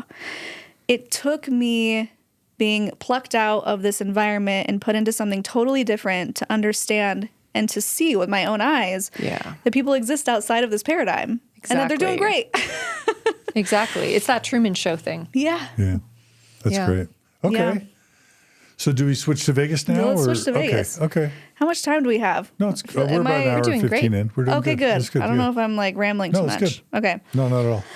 So I get to Vegas, to Sin City, and man, I said some cringe things when I lived there, because at that point I was like, all right, guys, back on track. We're going to find my celestial partner. We're going to find my guy. There are a lot of Mormons in Vegas, and in So fact, many. there's a Vegas temple, and Mormons helped settle They Las did. Vegas. Before the mafia came in, right? Yeah. And took over? So I used to tell it's people quite that. a Mormon town, believe it or not. I used to tell people that when they're like, "You're moving to Vegas?" And I'm like, "Actually, there's more Mormons here than there are in Utah. At least there were at the time. It's probably different now." I don't think that's true. I don't think it was, but someone told me that, and I clung to that, John, because I was like, I don't want people to think that I chose a sinful place to live. Yeah. I want them to think that I went to a good yeah. place. We always need the justification Yeah. to tie Always. it back to, yes. This is one of the cringiest things I think I've ever said, and that's why we have T-shirts. I'm sorry for what I said when I was in a cult, because I remember telling people on multiple occasions that there were so many Mormons in Utah because we needed to balance out the sin with the saints. It's so embarrassing. I'm like, well, that's why God sent a bunch of Mormons to Utah or to Vegas. To because, Nevada. Sorry, did I misstate? Yeah. Yeah. There's Okay, so so you were- many Mormons in Vegas Oh, because got it. they need to balance out the sin. The sin. And Oh. I was like fully convicted that that was the case. Like God has a plan, and it's to get rid of all these sinners. So And really, it's just the Mormons helped settle they did, Nevada yeah. because it's adjacent to Utah and Arizona and Idaho. And that's you could when, yeah. say that I was just living high on that superiority complex of being Mormon and being the best, and like one true church, you know, like we're the people. Yeah. And so I just, I was feeling myself there. So when I get there, I'm fully invested in the singles ward. I'm like, all right, time to find a husband. And going to school full time, I'm teaching cheerleading at the time. So like very low key job, and trying to like date around. The singles wards are so awkward because you know that you're there to meet a husband. Yeah. But also it's that whole dichotomy of, but don't be too flirty. Don't date around too much because then you'll be seen as the slutty one of the ward. So you're trying to make that balance. You're trying to find someone. It's a total meat market. It really You know, is. just Mormon young adult singles wards are just Yeah. freaking meat markets. I hated that part of Yeah. BYU. Yeah. Yeah. And also, it's a point where I'm finally allowed in some capacity to be a sexual being, not sexual being, a romantic being, right? Where they're encouraging you to flirt, they're encouraging you to go on dates. And I'm like, Right. oh, this is fun. Because before I had to, in high school, it's like repress. That's right. I had boyfriends, but there are hard limits. And I remember being so excited to move out of the house because I just wanted to have a sleepover with a boyfriend. Literally just fall asleep together was my only goal when I moved out. To experience Like, sleep yeah. together. I just wanted to cuddle. Like, it was so wholesome. Like, I just want to fall asleep with somebody. And so I was ready, and I was fully invested in this dating process and ready to find a husband. And about a year in, I mean, I had some dating experiences, had a couple boyfriends, a couple non-Mormon boyfriends, which it didn't quite work out. And I'm like, it's probably because you're not dating the right guy. You know, you got to find someone who's spiritual like you. And so about a year in, I meet somebody, and we start dating pretty seriously. He's definitely Mormon. I think, now that I'm thinking about it, I can't remember if he also grew up in Utah or if he grew up in Vegas. I guess it doesn't really matter, but he came from a very Mormon family. So he got it, and he got me. And I'm thinking, this is it. This is my celestial spouse. And around that same time, I had gotten a job at Hard Rock Hotel as a lifeguard. And when I got the job, I was so pumped because I just wanted to be in the scene in some capacity, but I wasn't sinning because I was working, you know. I could be at the crazy parties with the alcohol and people having sex on the day beds and stuff, but I wasn't participating, and so it didn't really count. And even the moment where they gave me my uniform, it was a string bikini, like very small. No lifeguard should be in a string bikini. No one's saving any lives in string bikinis.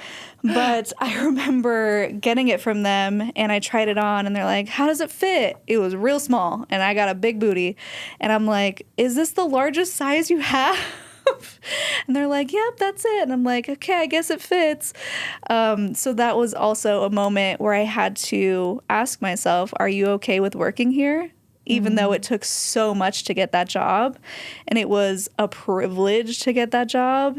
And I thought, well, it's just a uniform. Just like my dance costumes are just dance costumes. Yeah. And they didn't need sleeves. So I kind of justified it to myself, started working there. Again, I'm living in Vegas, and I'm working at a day club, at a pool, with half-naked drunk people, super sexualized environment, and I'm just seeing the world with these brand new eyes. And I'm 18, which is funny, but for the first time, I'm like, wow, this is how the world works. We didn't have alcohol in our house. My parents didn't drink, as far as I was aware. So it was just a very new environment. So I start dating this guy. We're together for about a year. Still haven't slept together, which I'm like, well done. I was so horny, John. I was like, I just want to have sex so bad. And I was one of those, it's like, we should just get married and we can just, get it over with so that we can be together, because I just wanted that self-expression, right? I just wanted to enjoy him as a wife. And so at some point, things are getting hot and heavy, and he's like, oh, you give me a blowjob, that type of thing. And I was like, I don't know, are you sure? Because I knew what it meant. And he's like, it's fine. And I wanted to, so I was like, okay. And this was a Mormon boy? Yes. Okay. And immediately. Return missionary? Huh? Return missionary, do you know? You know what? I don't think he did go on a mission. Okay, that's fine. I was just curious. I think it was one of those things where, again, I started to realize, oh, there are good guys who aren't returned missionaries. Yeah. My standards started to go down, which is stupid because it's not even a standard. Like, who cares if you go on a mission or not? It's not a real thing. But I have to say that. So immediately after it's over, he's like, we should really go tell the bishop about this. And I was like, like, I asked you if you wanted to do it.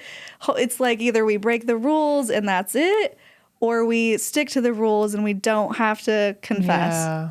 And he wanted to confess, and that meant that I would have to go in. And so he's like, yeah, I made an appointment with the bishop. And I'm like, great, when's mine? Like, I guess you probably set up my appointment too. So we go in. I think he went in before me. It's not a Sunday, so no one's really there. The lights are off, which the church has a very different kind of spooky feel when you're there, not on a Sunday. Yeah. When no one else is there, it's just kind of like empty. Deserted, like a ghost town. Mm-hmm. Yeah. And it definitely has a different feel when you're going there to repent, right? And so I remember walking in with so much anxiety, and I think this is the second time that I've confessed a sexual sin. First time being going to do baptisms.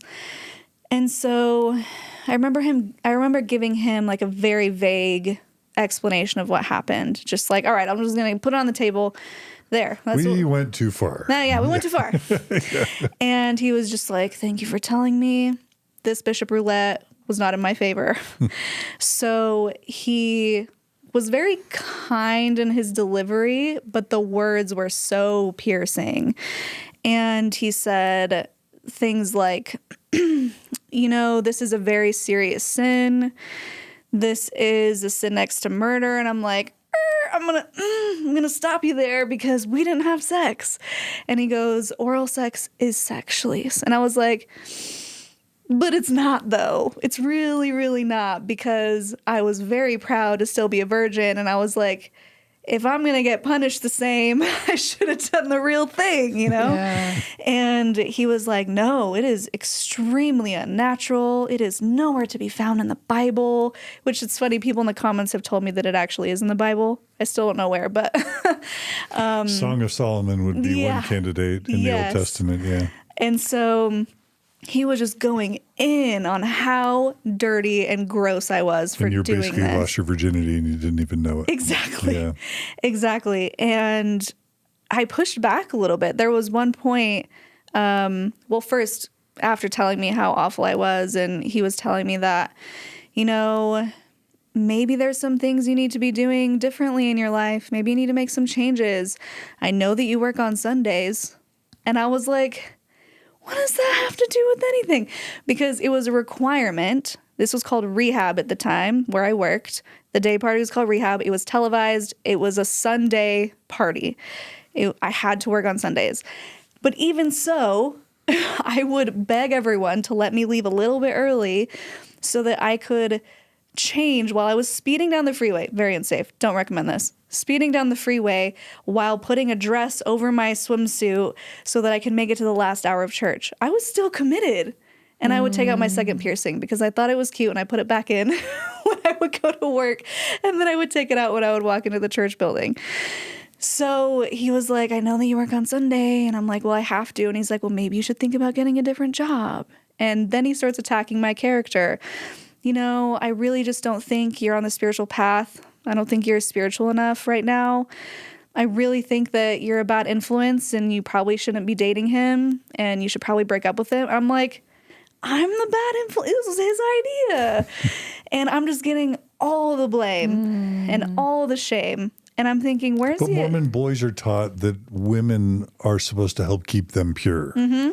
Well, I think I should better say women are taught that they're the guardians of sexuality to help keep boys worthy to go on missions. Is that right?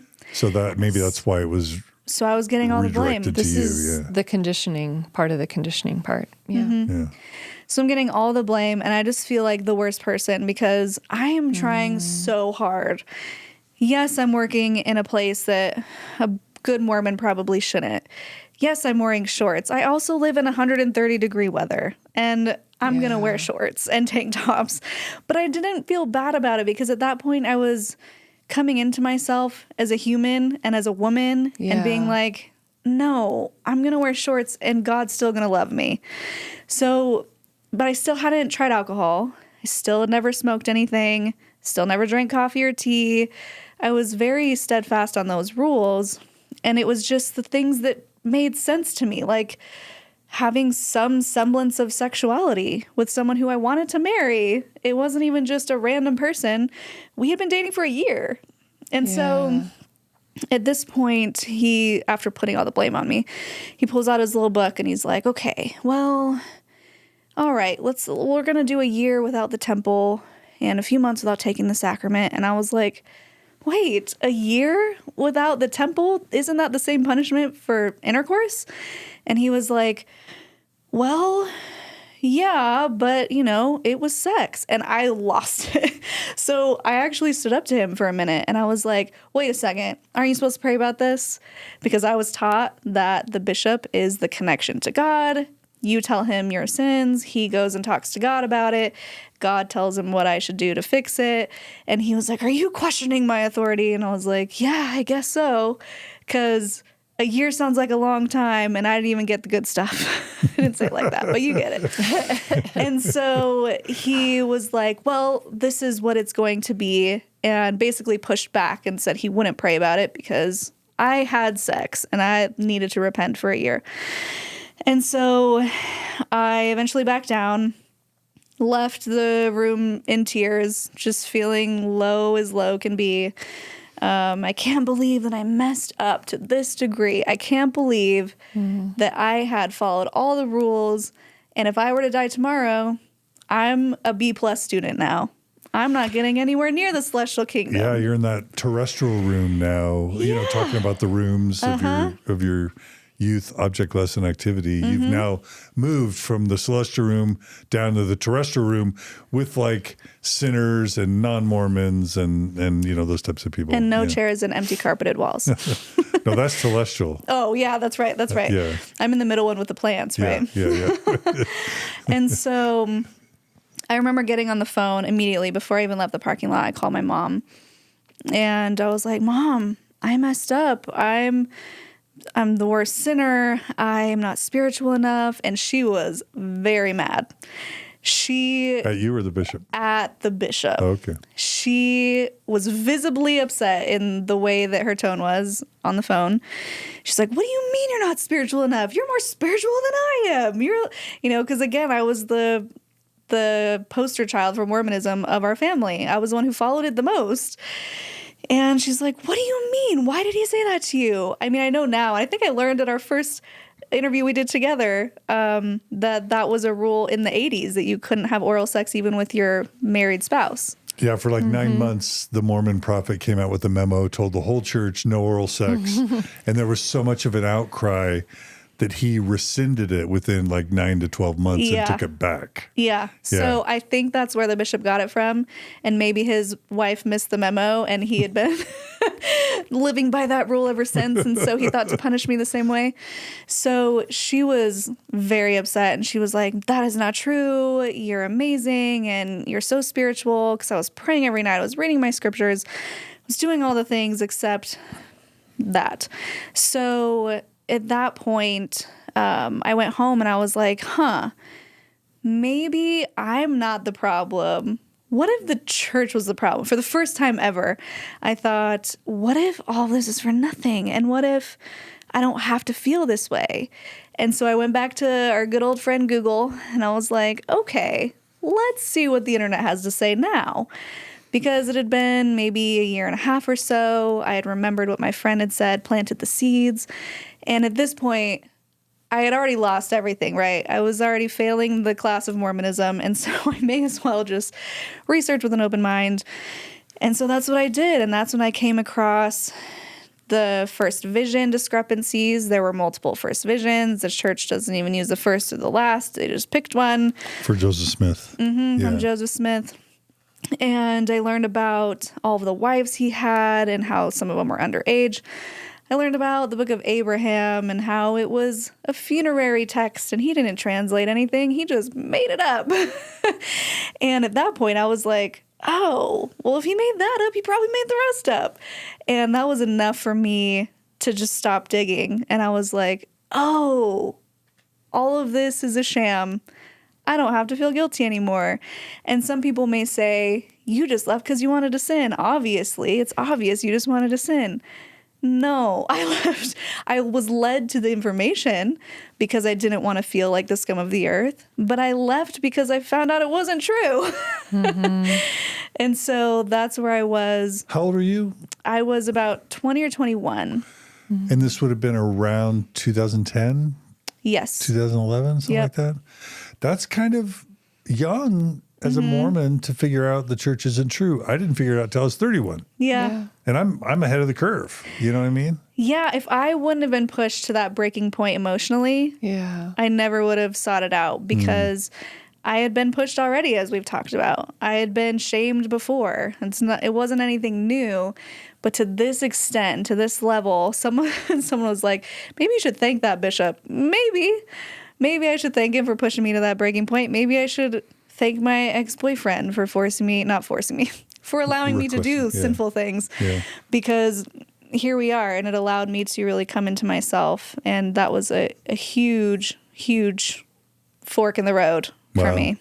I have to my listeners and viewers reach out and say, there's no such thing as an underage wife. That's called child abuse, right? That's called rape. Or like when we refer to Joseph's 14-year-old, quote, wives, they're like, that's not a wife. That's child abuse. Is that fair? I'm not correcting you. I think it's fair to say. Yeah. Yeah.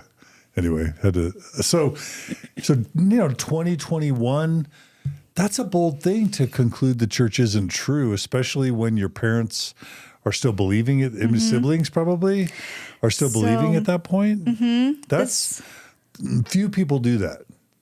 Yeah. So this is the funny thing about the immediate family thing. So my brothers were kind of in and out of it. They would go, but mostly because my mom wanted them to. But then when they would go stay with their dad, they're like, cool, we don't have to do the Mormon thing for however long they were with him over the summer or whatever.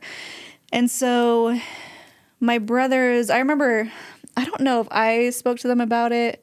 I feel like I spoke to one of them and told him, I'm trying to repent because I'm not spiritual enough. And he literally laughed and was like, you're joking, right? Because you, my little sister, the one who does everything right, you're not spiritual enough. Then what am I, And so it was the little comments like that, the supportive comments of, knocking me out of the matrix a little bit to be like, no, Shelise, that's actually not truth. I think that's what helped me recognize maybe they're right. So I went to my mom when I found all this information And I was like, Mom, did you know about the Book of Abraham? Did you know about all the things I just mentioned? And she was like, no, let me take it to my bishop and let me see if I can find these answers for you. And so she started off on her own journey. I didn't know I tipped the first domino that led to her faith crisis because she had gone to her bishop and her bishop was like, And then he's like, let me take it to the stake president. And he was like, I don't know. You just got to have faith. And she's like, that doesn't work.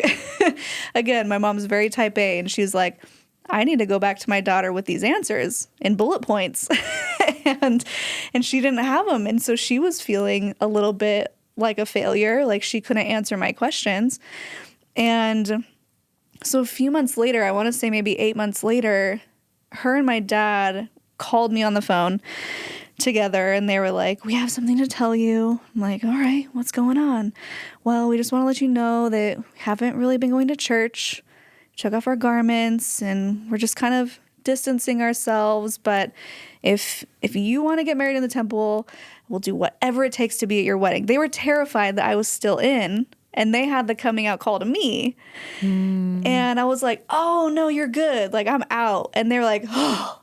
They were so relieved. Wow. And I found out just the other day when we recorded with my mom for our channel, when she said that I'll do whatever it takes to be at the temple, I fully thought she meant I'll go back to church, I'll put my garments on, I'll stop drinking, whatever. And she's like, oh, no, I was just planning on lying. I was like, what? Mom? I didn't know that. That's awesome. Really quickly, this would have been before the CES letter and before the Gospel Topics essays. Yeah. So I'm curious what sources of information, if you even remember. Oh, man. I have no idea. That's fine. I just remember it's not super important. I would find something, then I would start to Google that, and then that would lead me to Googling another thing. And I started maybe at like 3 p.m. and didn't stop until the sun came up the next day.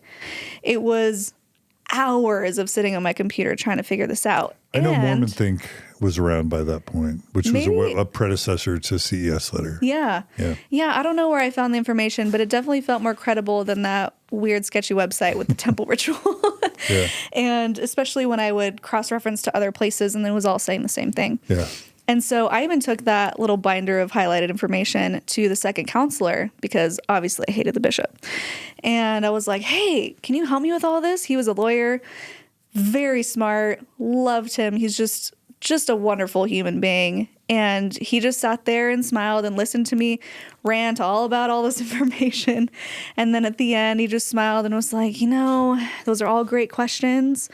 We don't have all of the answers. We just, we have to have faith. But the way he said it, I was like, I feel like he knows. I feel like he is fully aware of all this information, but he doesn't want to be the one to break my shelf. He doesn't want to be the one to tell me, but he's willing to listen because not once was he like, oh, that's just ex-Mormon propaganda. He was just very kind about it. And so in my head, I was like, he knows. All right, I'm out. Wow. Wow. And so you're in Sin City, you're in Vegas, you've left the church, and now your parents have left the church, but you weren't raised to know what to do at that point. You weren't given proper sexual health education, sex education. You weren't raised to think about how to become a career woman because you had been raised to become a Mormon mom, right? So I just, I don't know what I would have done if I found myself at 21, having been raised Mormon, and I found myself in Vegas, of all places. I'm curious, how did it feel for you in that moment? Were you freedom? Were Mary you Tyler Moore, liberation? Yeah, or was terrified? it overwhelm? Or was it a lot of things? But what did it feel like for you to have that blueprint, that highly controlled what you're going to be doing? To have it just kind of disintegrate. In the middle of Vegas. Yeah. So many things, kind of all of the things. The first being relief that I didn't have to feel ashamed of myself, my body, my clothes anymore. That was fun. I was like, oh man, I can wear this and not even feel bad about it. And that's the funny thing is it's not like I was walking around in bikinis. Like in my day-to-day life, I'm wearing respectable clothing and now I can feel okay about it. Yeah. And so I remember just feeling very liberated in my identity, being able to fully express myself without feeling bad about it.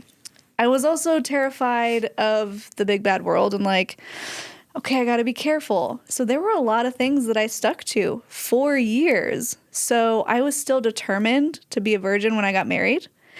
I was determined to never drink alcohol because I'm like, these clowns at this day party, I'm watching them getting taken out in stretchers because of dehydration and they're losing all their money. And obviously that's not the case for everyone who drinks. Right. But I'm seeing the most extreme example and thinking, well, I've made it this far. Why try it?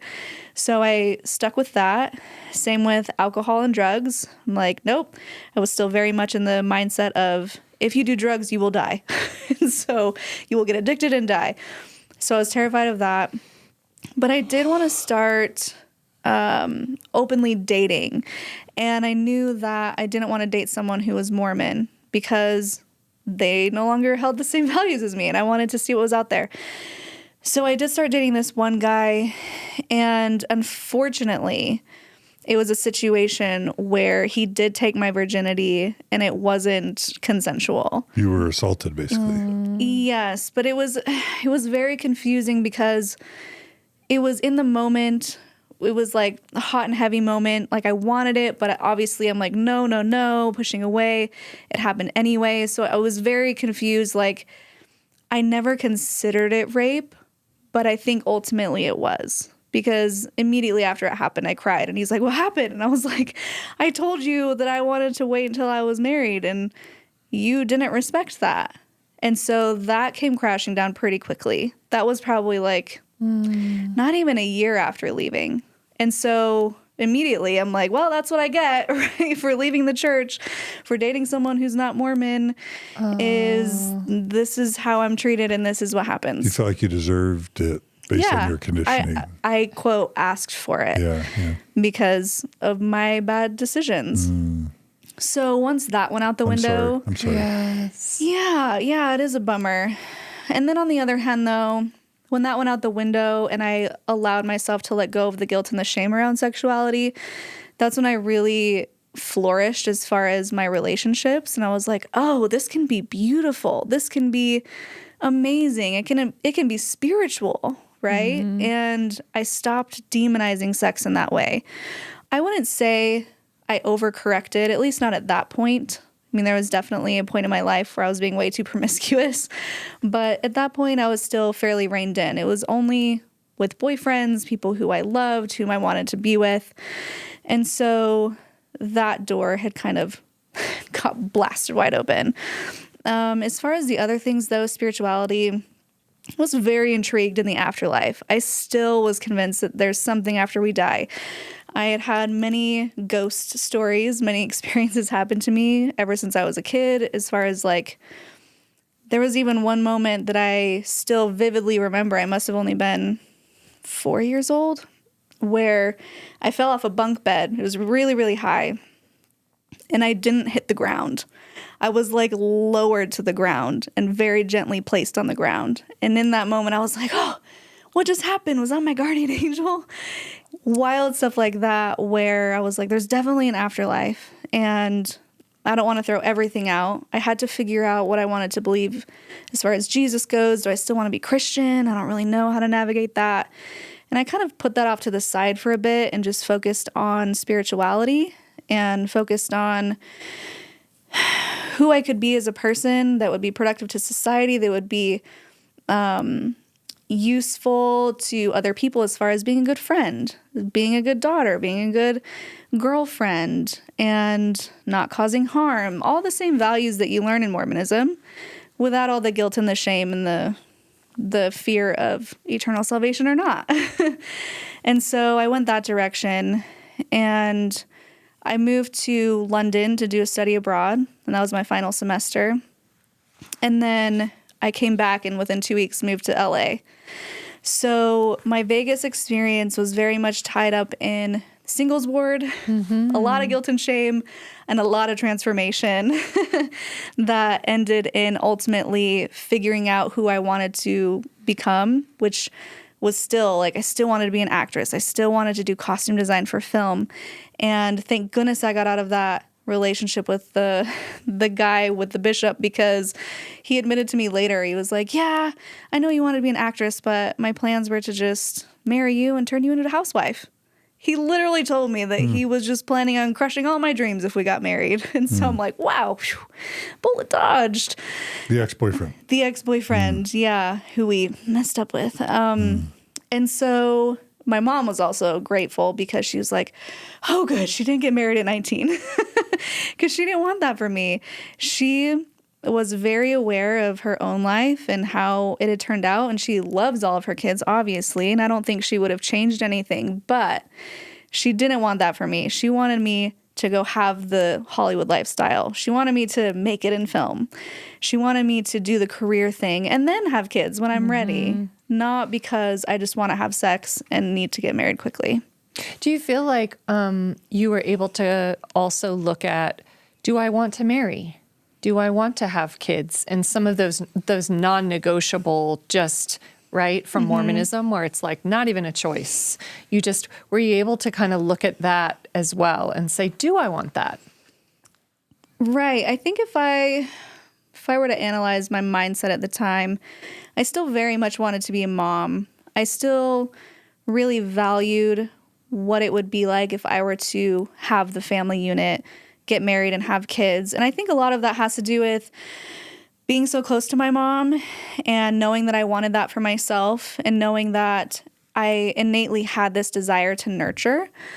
But I also knew, but it's going to happen after I get famous, or it's going to happen after I feel fulfilled. So you wanted time. I wanted time, yeah. And that was the first time that I allowed myself to have that option, because before it was, no, you need to get married now because that's what God wants. Absolutely. And I wanted to have sex.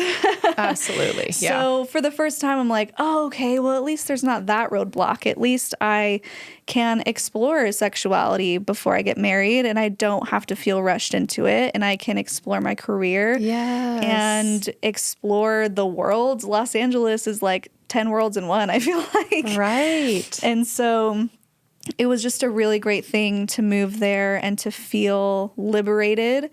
But also, I was still giving myself some safe parameters to live within. I even went to the singles ward because I wanted to make friends. I didn't know anyone when I moved to LA. And so I went there. But as a non-believer. As a non-believer. But in, maybe like 3 Sundays, I remember very distinctly sitting in a class, and it's not called Relief Society when it's a singles ward, but when all the girls are together. I think it is. Is it? I think it is. Okay. So do you know, is it called Relief It's Society? Relief Society, yeah. Okay. Yeah. So I remember sitting there, and the whole lesson was about chastity and the temple and all the things you had to do to be worthy. And people were standing up and like, I testify that you need to be modest and you need to, and all the things that I already let go of. Yeah. And in that moment, I was like, they sound crazy. And it was the first time that I actually heard it for what it was without the indoctrination. And I was like, no. And I was furious, and I almost stood up and walked out. And I was like, yeah, I'm never going back. What was I even thinking to try and, yes, I need to make friends, but why would I make friends in a place that I just left? It didn't make any sense. So then began the journey of just living my life, trying to book commercials and get into acting and doing odd jobs here and there. I was the Michelin Man once, like the tire guy. I was in one of those suits randomly at an event. I was in this like crazy, I was in reality shows. I did Millionaire Matchmaker, and they loved telling that story of like, oh, the Mormon girl from Utah is trying to settle down with a nice guy. And I'm like, not Mormon, but yeah, I want to win the show. So I did end up getting the official date with the millionaire, and he ended up being very odd. So that didn't work out, unfortunately. No, Margie, fortunately. what was the show you had me watch recently, Margie? I think it's that. Oh, Millionaire Matchmaker? I feel like how many seasons? There's like 20 something. It's crazy with Patty. Okay, so we watched a couple episodes. oh my gosh, of that. we know what Did you're talking you? about. Yeah. We were like, is this real? remember John was what- like, I don't think this is real. Oh, I can tell you all about it. Do you remember what season you were on? Season 6, episode 6. We want to look you up now. It's so cringy. We got okay. Julia's gonna put a link to that in the show notes. Oh my gosh, you guys are gonna laugh. So I can give you some insider on that. So yeah, explain people the We basic Googled premise. it. Of Yeah. So Millionaire Matchmaker, Patty Stanger finds these quote millionaires, which by the way, Yeah. we're in the car together, me and the guy going to a date, and the cameras weren't rolling, and they were super mad that we had conversations off camera. But he was like, "Yeah, it's so weird. They didn't even check my bank account. Like no one even verified if I was a It's millionaire." like he's worth $4 million. Yeah. He's worth $5 million. And he was you know. basically telling me he wasn't a millionaire. And I was like, bro, this isn't helping you. So Patty finds these millionaires who are struggling to get love and, they need help and they need Because to it's be so reworked. hard. It's really hard. Yeah. Having all the money. It's the worst. And so this Meeting guy in particular, they said he was like a country guy. And I found this through Actors Access or LA Casting, one of the actors' websites. They were casting actors for it. And, they were casting, quote, real people is what they put on the listing. Casting real people to date millionaires. And so I auditioned for it. And when I went into the casting, I was able to get it out of the casting director that he was just like a small town country guy. And I was like, oh, got it. I can be the country girl. I grew up in Utah. And so I remember showing up to it's like the round where Patty picks who's going to be good. And I had on like this very country outfit Daisy and like Duke. feather earrings and like, I think it was a flowery dress with maybe even cowboy boots. I don't know. But in the thing, she was like, if you can lose this whole whatever cowgirl thing is and show up in a tight, sexy black dress, then you can come. That's the script. Yeah. That's what she says And so the funny thing about that is I totally had clothes that were tight and sexy, but I thought that he wanted a cowgirl, so I went as a cowgirl. So anyway, do the whole thing, and it was real in the sense that the dates were real. I even asked him later, I'm like, did they tell you to pick me or did you just want to? And he was like, no, they were kind of pushing me to pick some other girl, but I told him no and I wanted to pick you. So I guess that part's real. But the whole, the mixer that they have where the millionaire meets all of the girls at one time, that was at like 10 a.m. and they had colored water in people's glasses because no one's drinking at 10 a.m. Interesting. It was supposed to be 6, 7 p.m. or something, and we were there all day just waiting for this speed dating round. And if you're wondering, Patty was not sociable to any of us. The second the camera stopped rolling, she was off the set. Like, that feels like it would be like so. a Patty thing. Uh-huh. Yeah, she seemed over it. She was just like, oh, here we go. Yes. One more thing. The funny thing is, though, the guy who I was dating, they did a good job of cleaning him up and making him a gentleman. And when I found out later that he did the wrestling that was the super fakey, all scripted, very silly wrestling, I'm like, oh, yeah, I never would have dated him. Oh, he was one of those WWF or whatever. Yeah, but it wasn't even, I don't know. I don't want to rag on him, but it was very silly wrestling. Yeah. Very, very scripted. No athleticism really involved. And so afterwards, we did go on a date and like off camera, and it didn't work out. He wanted me to go to his hotel room. I went up there and then he was like, do you want to stay the night? And I was like, oh, no, thanks. I'm going to go home. And he got so mad that I didn't want to stay the night. And then he was like, I knew you never liked me. If I knew you were an actor, I never would have picked you. And just like went in hard on my character. And then the next day it was like, so do you want to see each other again? I'm like, bro, what have you been talking about? It was very wild. I think he may have had some sort of personality disorder, like not split personality, bipolar, because he was very back and forth in the text messages. So at the end of it, it goes, he's still trying to get a date with Shalise's dad, because they actually had him call my dad on the show, which was a redo because it happened in the car when they weren't filming. And then they're like, why did you do that?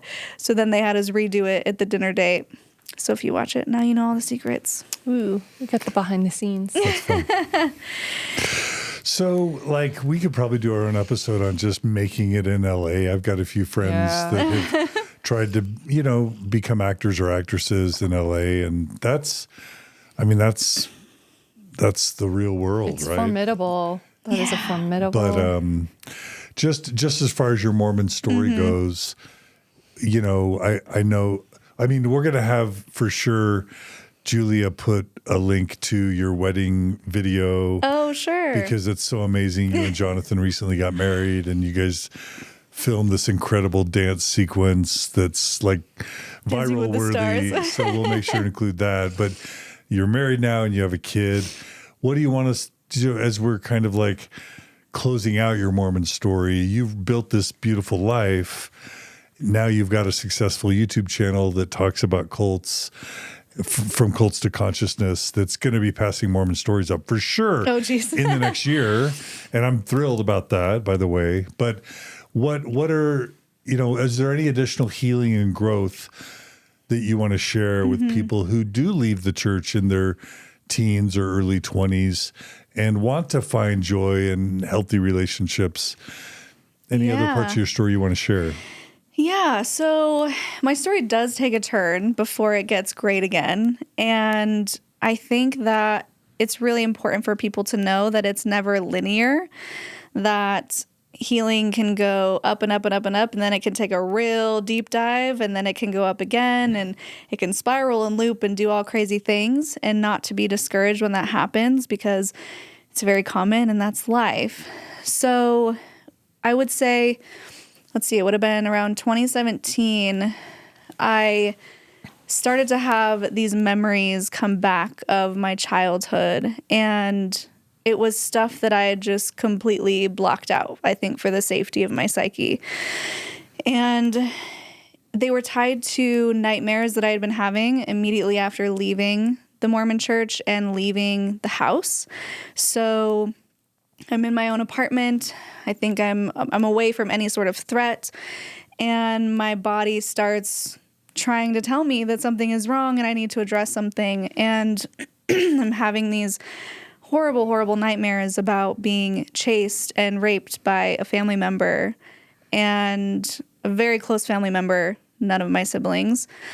And I would wake up just like crying hysterically and sweating and trying to figure out why I'm having these dreams.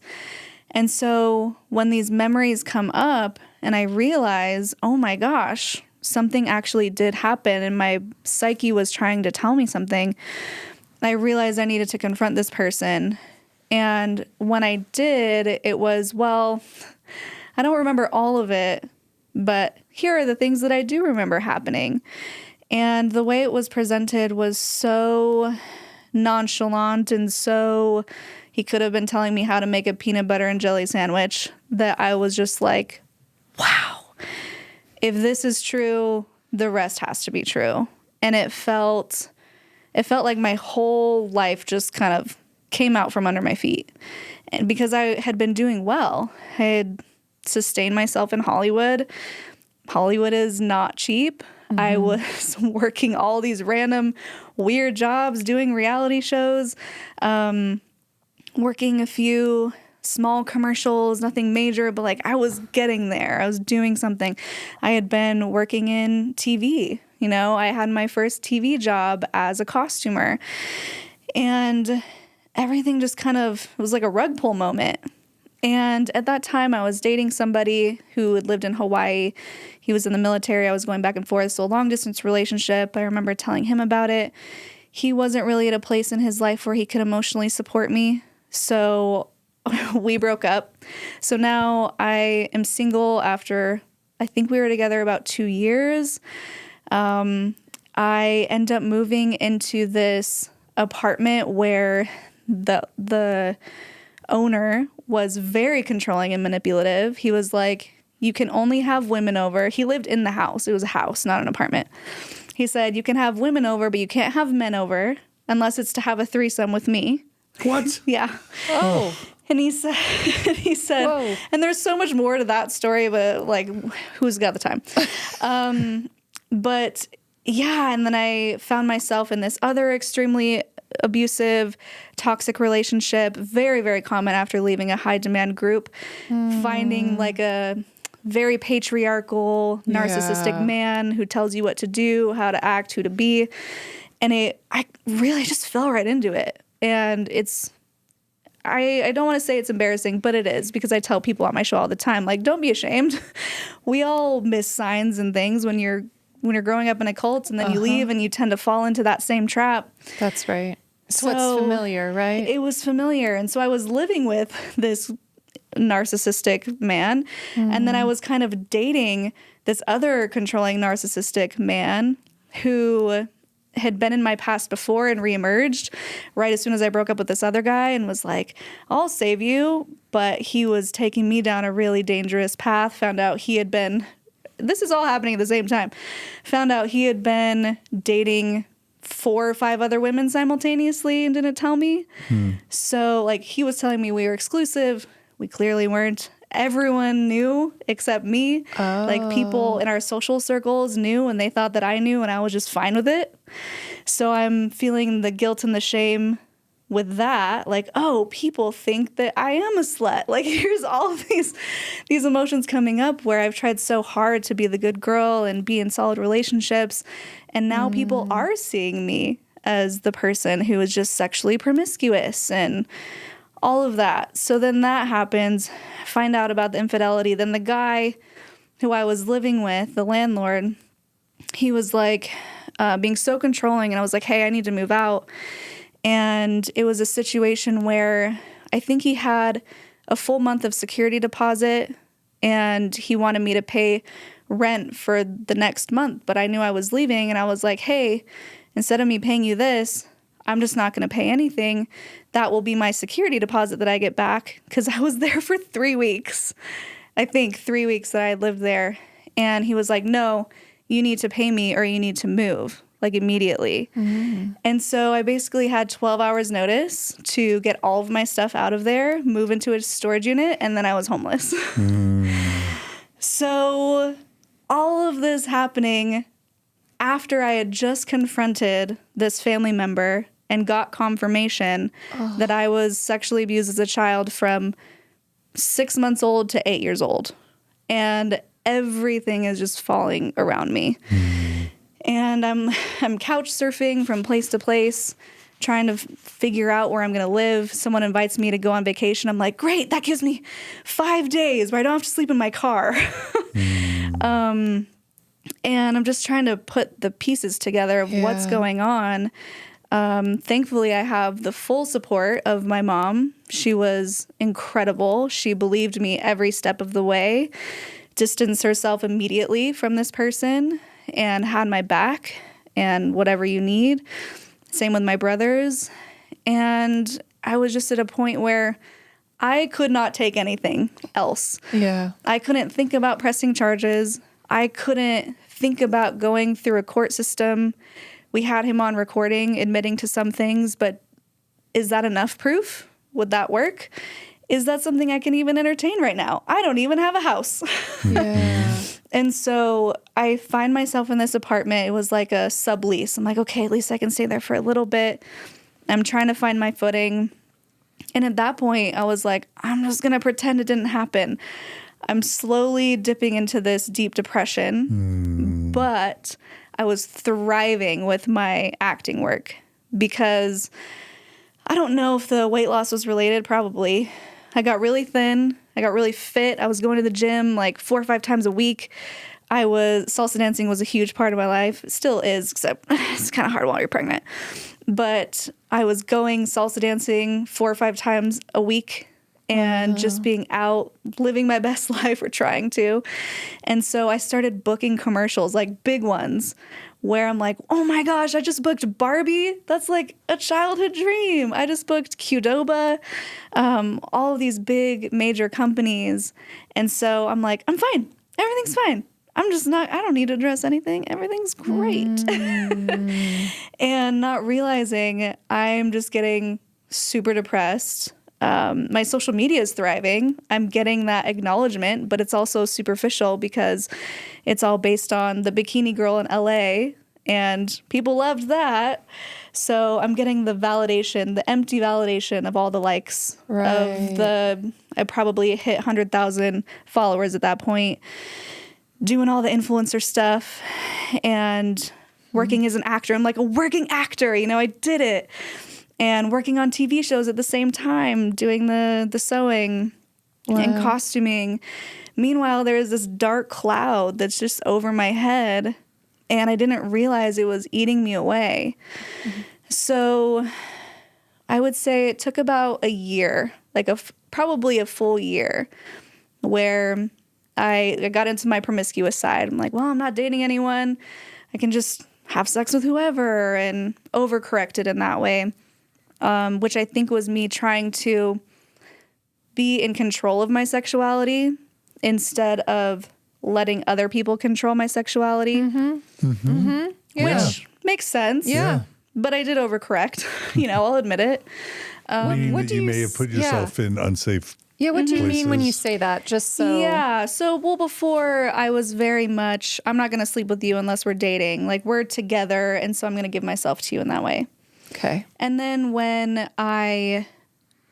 all this happened, and I'm kind of like, no, I'm going to embrace my sexuality. I'm going to do this, going to do that. And sleeping with people, not a ton of one night stands, but yeah, just sleeping with people who didn't really matter to me, because I was like, I'm just going to have a sexual experience and that's it.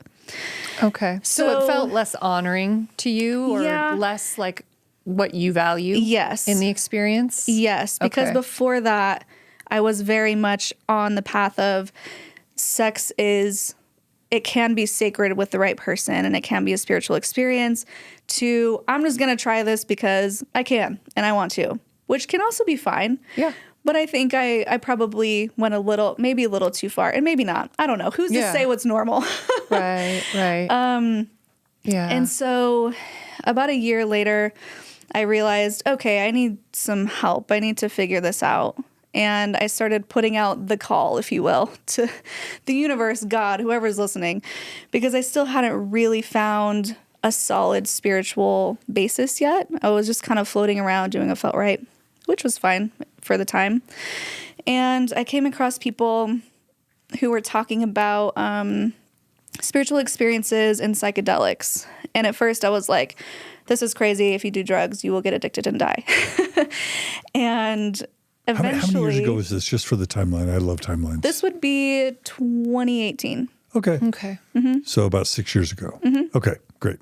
So I'd already been out of the church for quite a while, but I was still very much in the mindset of don't do anything that will alter your consciousness. I still hadn't tried alcohol at this point. Okay. Wow. Still hadn't smoked weed. Oh, wow. Okay. Yeah. And so I go home and I find this documentary. It was recommended for you. And it was all about ayahuasca. And for those who aren't familiar, it's this, they call it a plant medicine in Peru, originated in Peru and in the Amazon jungles of that area. It's been used for hundreds of years. They say before written language even existed, these tribes put this vine and this leaf together, created this tea, and it has these psychoactive benefits that are supposed to detox your body, detox your mind. They're it's 7 years of therapy in one session. And here I am looking for therapy and going, that sounds great. Let's take that path. That sounds like a quick path. And it didn't take me much to realize it could be beneficial. And maybe I was viewing all of these substances wrong. Maybe I had the wrong idea about what everyone would blanket as drugs. And so the funniest thing happened right after I watched that interview. I remembered this casting that I had submitted myself to. So if you're not familiar with how it works in acting, you put yourself on these boards, your headshots, your resume, and then you get submission notifications. So that'll say, looking for a woman who's in this age range and this ethnicity, and this is the role. And then if you have an agent, they submit you, but you can also submit yourself to things that maybe agents wouldn't submit to because it's a lower pay, but you'll get the experience. So I remembered this submission, and it had said, looking for a man and a woman to go to Peru, to do yoga, to do sound baths, to help promote this yoga center or this center. And I was like, huh. Also, why did that pop into my mind? It was very odd. So I went and looked at the casting, and it had been closed, meaning I did not get an audition. I was too late. But the title of it was called Arcana. And I was like, let's just see if I can find anything about this place. So I Google Arcana Peru, And it's an ayahuasca retreat center. I was like, what? What are the odds? And so I knew after looking at the website, after reading through how ayahuasca worked and how it could release deep trauma and how it could even help you remember certain things from your past and let them go, I was like, this is where I need to go. But it was very expensive and I didn't have money. Remember, I was just homeless not that long ago. And so I remember saying to the website, I was like, just give me a little bit and I'll be there. I'm going to be there. And so I was like, you know what? Maybe I could just email the center directly. And so I did. I sent this email about how I was perfect for this role that they were casting. And the next day, I'm at the gym, of course, and I get a call from the casting director, and he's like, hey, so I got your email. The owner forwarded it to me. It was very forward and kind of like, you shouldn't have done that, because it was like, that's not how it works in Hollywood. You're not supposed to bypass all the levels of authority. And he's like, but I understand why you did it after I read it. And he goes, I was opening my computer to book somebody when the owner sent me your email, and I knew that I needed to at least meet with you. I was like, yes. So I met him the next day for coffee, and I told him my story, and I was like, look, I really need this. I need to release this trauma. I need to get back to baseline. I need it. And 4 days later, I was on a plane to Peru. Oh, you got the gig. I got the gig. So your first psychedelic experience was part of a reality TV show. It wasn't a reality show. So what it was, they just needed footage of people in the center to promote the center. Got it. So it was promotional Like a commercial, footage. commercial footage. Yeah, and social media footage. Like B-roll stuff, or okay. Mostly, and testimonial. Okay. And so they wanted someone who would go and experience the retreat as a real person. Okay, got it. But they wanted an actor, because then we knew how to work with the cameras and, communicate experience. effectively. Yeah. Yeah. And so I was just gifted. Actually, I was paid to go and do this therapy. And it was incredible. And I know we don't have a lot of time to go into this, and we don't need to. I did an entire episode on it on my channel. But the main takeaways. What's the episode called? Yeah, we could link What's to the it. episode called? And he's not mic'd up. So, okay. I think it's How Ayahuasca Changed My Life. Okay.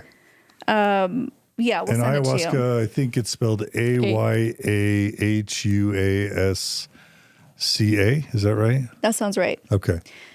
And it was an extremely transformational experience. Remember, I had never even tried alcohol at this point.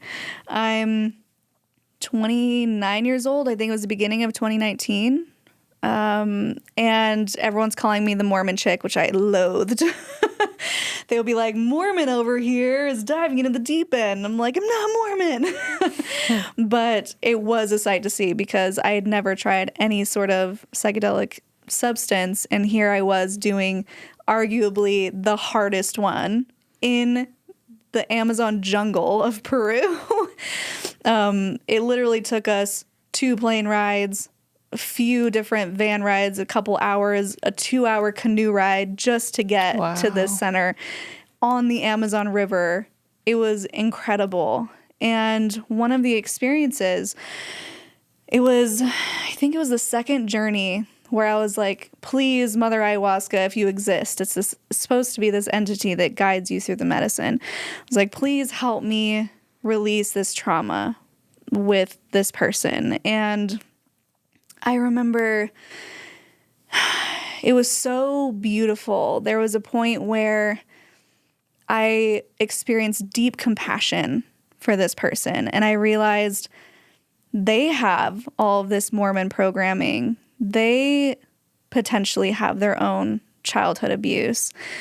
They were in a system that ultimately distorted sexuality for them and caused it to come out in certain ways. That's not to excuse it. That's not to say that it's okay.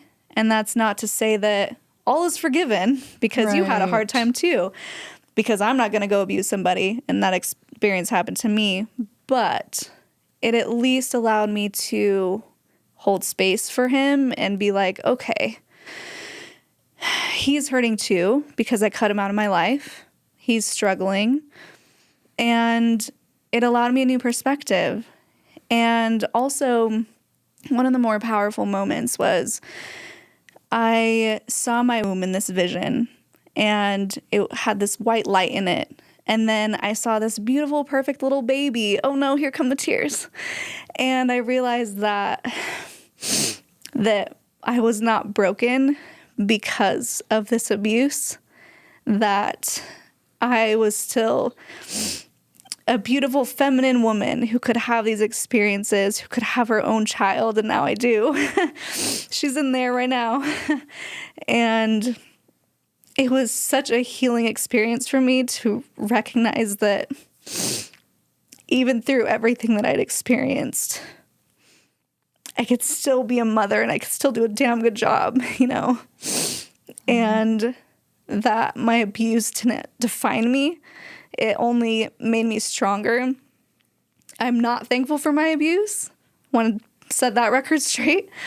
But it did make me stronger, and it did help me to know everything I didn't want to do, everything that I wanted to avoid, everything that I wanted to teach my child to prevent them from ever being put in a situation like I was.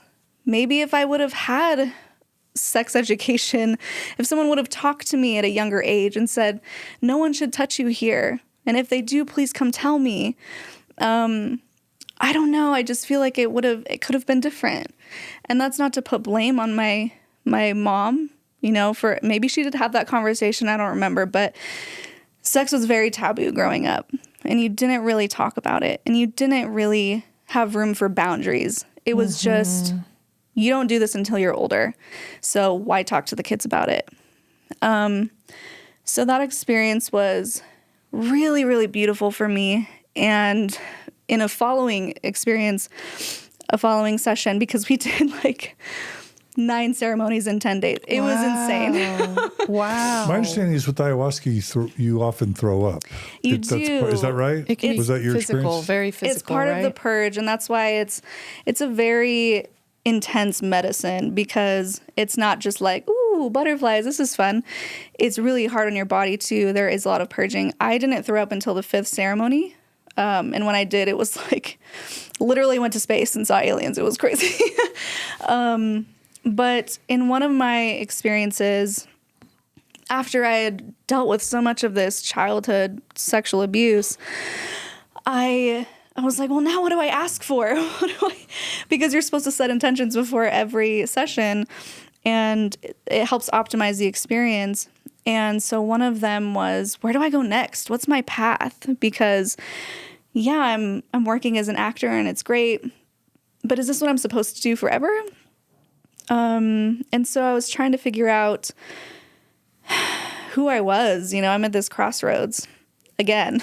Great. Back to where I was 19 years old and trying to figure out what is life. And I remember very clearly a voice telling me, well, you're going to write a book. And I'm like, that's hilarious. Why would I do that? And then I realized it was supposed to be about my life, and it's supposed to be about my experience of coming out of Mormonism, uncovering these memories, finding spirituality, gaining a sense of freedom, a new sense of self. And when I got home, and there's so many other crazy experiences there, but when I got home, I was like, okay, I need to do this. I need to start writing. And so when I started writing the Mormon part, I was like, I really need to know what I'm talking about. I don't want to get something wrong. So I started watching your channel again, John. Mormon stories. I started watching Mormon stories, and I was like, holy crap, there's so much I didn't know about Mormonism. And all of these things were becoming clear to me, and all of these stories like Mountain Meadows Massacre and Blood Atonement and just all the other stuff that I didn't even get to. I think you may have reached out to me around that point, because I think I looked back and I saw a really early email from you. Yeah, I did. Yeah. I forgot about that. I remember looking you up then. I'm like, this person looks talented and interesting. Yeah. Right, because you were This is before you were world famous. You were also writing a book, and you were looking for experiences, a collection of experiences. Yeah, so I started doing deep dives on that, and I even changed my last name. I was like, you know what? I need to change this to something that's empowering and not hurting me. Every time I slated my name in an audition, you do that before every audition, it hurt. It was painful. And I was like, no, I'm going to change my last name.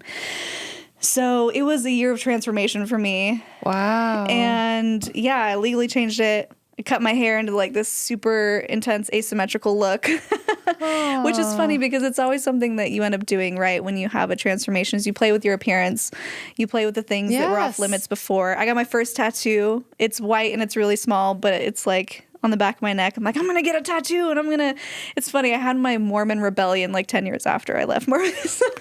Psychedelics and tattoos. Check. Yeah. Psychedelics, tattoos. Can I ask you a question about the writing part? Yeah. I mean, had you written before? So it sounds like you kind of had this moment on like the ayahuasca, right? The ayahuasca, where you are fathoming writing a book. Have you written before? And what is the process like for you writing? Because writing for many people that's assuming you wrote the book. Is hard. Right? That's right. Yeah, so it's halfway done. Okay. I think when we started the channel, all my focus went to that. And so Understandable. It's still existing. And I need to find, if you're out there, guys, if you're a publisher or an agent, I am looking for a literary agent so we can get into one of the major publishing houses. But I always loved writing. I actually loved telling stories. English was my favorite subject aside from art and fashion. Yeah. And so I loved writing poetry. In fact, that was the one thing that helped me express myself because words were always really difficult in plain language. Yeah. And I loved writing poetry. And so it was a very cathartic experience when I was doing it, when I was starting it. And I enjoyed it. I think it was fun. And it sounds like it kind of led inadvertently to... It did. So, right. Yeah, let's hear that story. So that's where we're getting with this is once I started doing my research on Mormonism and uncovering more things, I started following more ex-Mormon creators. I was following Not So Molly Mormon podcast. You guys are great. Love you guys. And I was actually targeted because I was commenting on their posts by two guys who were starting their own podcast, and it was about Mormons and psychedelics or ex-Mormons and psychedelics. And I was like, I don't know what you guys are doing, but I'm here for it. Like, I had just become aware of the power of psychedelics and how, which, talk to your doctor if you want to try them, guys. Disclaimer, they were powerful for me and they helped me. And so I wanted to be able to share those experiences. And so they invited me on to be the first guest. I was the first episode with them. And they invited me back a few times. And then eventually they're like, you should just be a co-host. And I was like, oh, I don't know. I don't want to step on anyone's toes. And they're like, no, you're awesome. It would be great to have someone like you come on and talk about this stuff, because they were also very new to the psychedelic space. And I had been dabbling for like 2 years at this point. And so became a co-host and things were going really well. The podcast was growing. I had used my social media following to bolster up the channel and try and bring traffic over. And it was going well until it wasn't. So I had found that after about a year and a half, I stopped getting calls to record. When I was recording with them almost weekly, I was trying to figure out, like, what's going on, guys? When are we recording? And they would just kind of do it without me. And it wasn't until after Solstice event that happened here in Utah, where I had put so much time and money and effort flying out to put on this huge event. This is the second one. The first one, I also did most of it. the first one I did most of it. The second one, I was a smaller part of this huge group of people who came together to put this on, because at this point the podcast had grown quite a bit and there were a lot of people who wanted to be involved.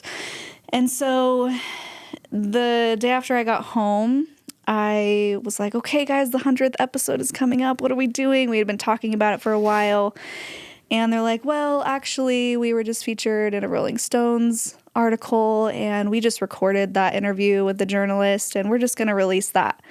So I was not on the interview.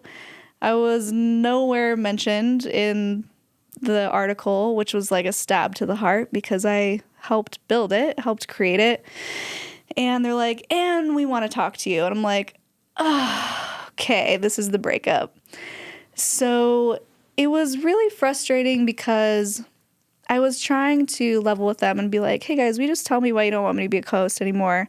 Because they told me we want you to still come on every now and then, but you're not going to be a co-host. And I was like, okay, but why? Can you tell me what's going on? And I couldn't really get a straight answer. Eventually, I got a few things like, well, our guests aren't as vulnerable when you're on, which also made me feel really sad. And I don't know if they meant it's because there were too many hosts or what, but you know, a lot of people in the community were saying, well, just give Shelise her own episode then. Like if there's too many hosts, then switch off. You know, you don't always. There were times where I would do episodes with only one of them, and so it wasn't uncommon for all of us to not be on. And so it was definitely a hit to the ego, and they were also ex-Mormon, and so I'm like, is there more patriarchy at play? Is there something deeper? Am I looking into it too much?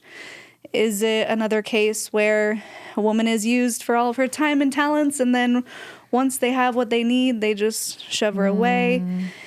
And it's hard because I think they're both really great people. And they did the Mormon thing, grew up, had their families really young, served a mission, and they were just trying to do something that was great with the podcast, and it was great. And then they kind of dismantled everything. They didn't only get rid of me, they dismantled the whole team that wanted to help them. And so it was just kind of a hit where I was like, man, I was finally doing something that mattered. In one of my mushroom journeys, I had this really profound experience where I kept getting the message over and over, tell the stories that matter, tell the stories that matter. And so I thought I was doing that. I thought I was fulfilling my purpose, if there even is such thing as everyone having a purpose.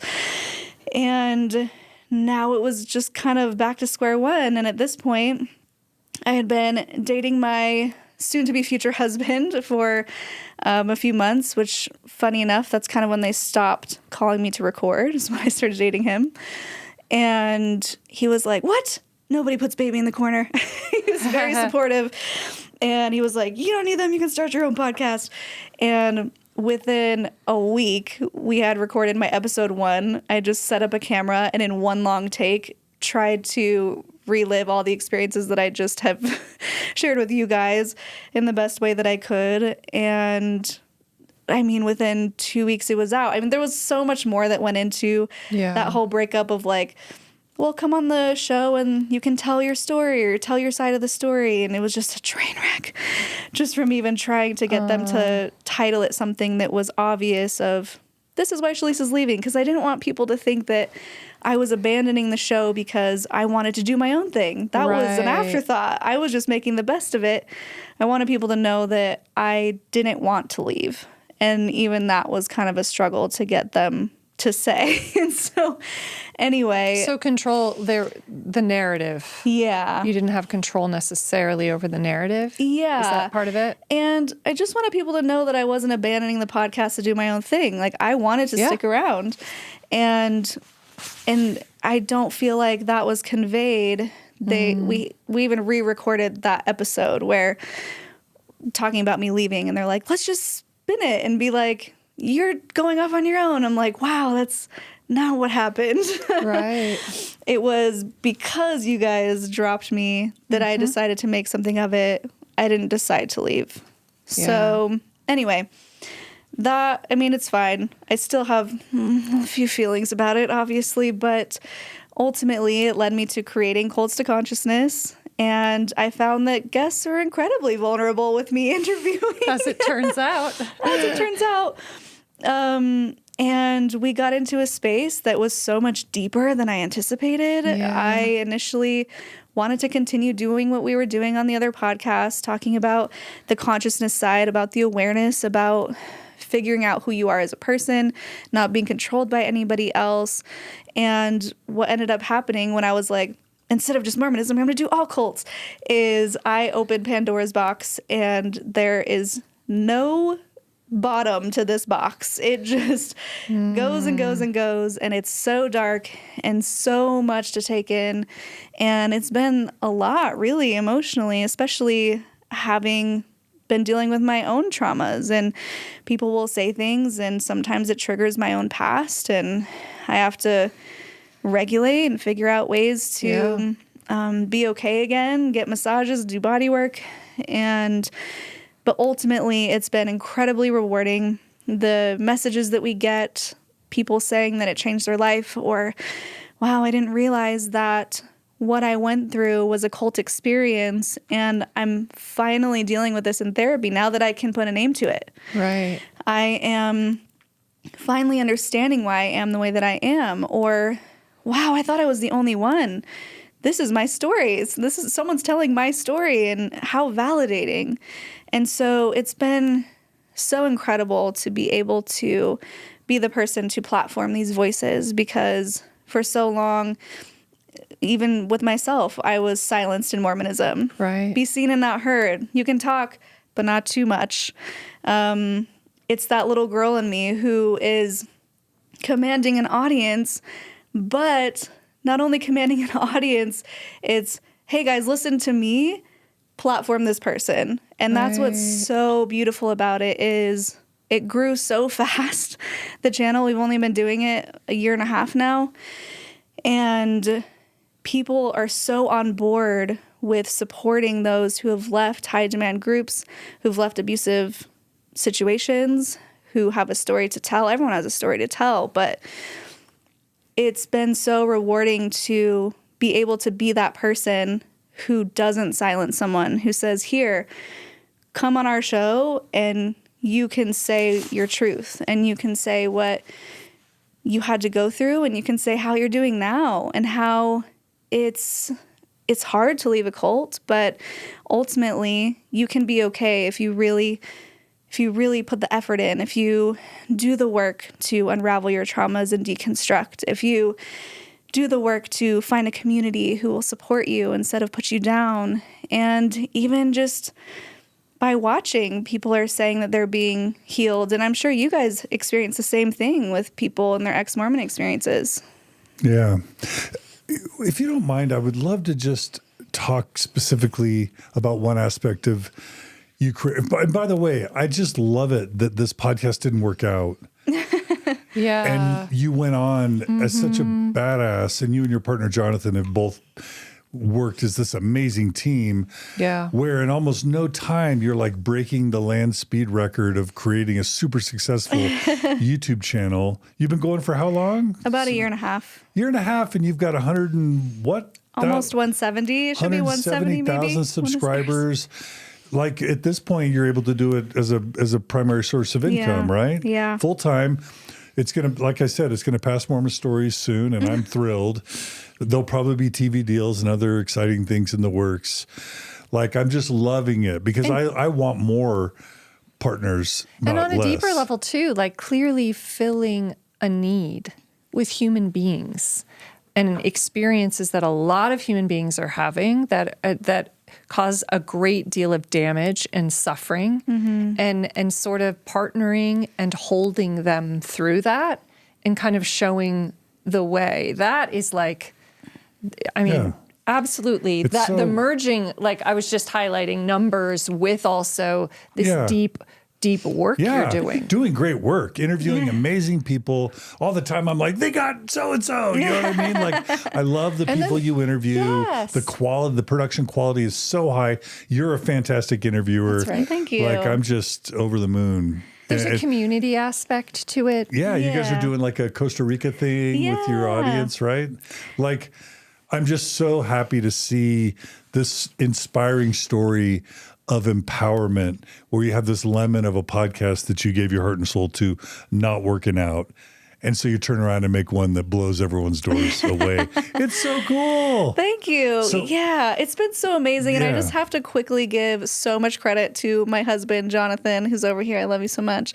Because he really is, oh my gosh, I'm getting emotional. Babe, what's going on? It's the baby. He really, it's the pregnancy, I swear. He has been the powerhouse behind this. And if it weren't for him saying, no, we're going to do this and you're going to shoot the episode today and we're going to release it tomorrow, I'd be, I don't know if I would have done it. I was so not aware of YouTube as far as how it works or how to build a channel. And he was like, okay, if we're going to do a podcast, we're going to YouTube because that's where it's at. That's where you're going to get exposure. That's how we're going to grow. And he knows all the tech stuff. And he's like, this is how a camera works. And this is how we use microphones. And so that's really the only reason that we were able to have such good production quality. And he's the one planning, like, okay, we need this guest, and this guest. Let's make it happen in 24 hours. And so without him, I could never have done it. And I love you so much. I'm so... Love the partnership. Yeah, love it. Yeah. Well, really quickly, before we kind of wrap up, one huge journey for me that my wife, Margie, and even some of my kids were involved in was me trying to figure out whether I was willing to frame my experience in Mormonism as having been a member of a cult. Because obviously, number one, I've always wanted to be effective to reach Mormons.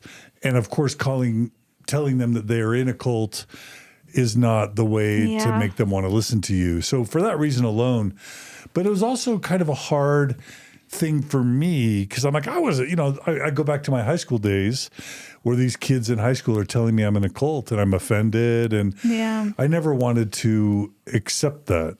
So can you talk about what your journey or your experience was like first entertaining the idea that you had been in a cult and what it was that led you to determine that for you were, and what were the aspects of your upbringing that you feel like were cultish? Yeah, sure. Do you mind sharing that? No, that's a great question. Okay. Yeah.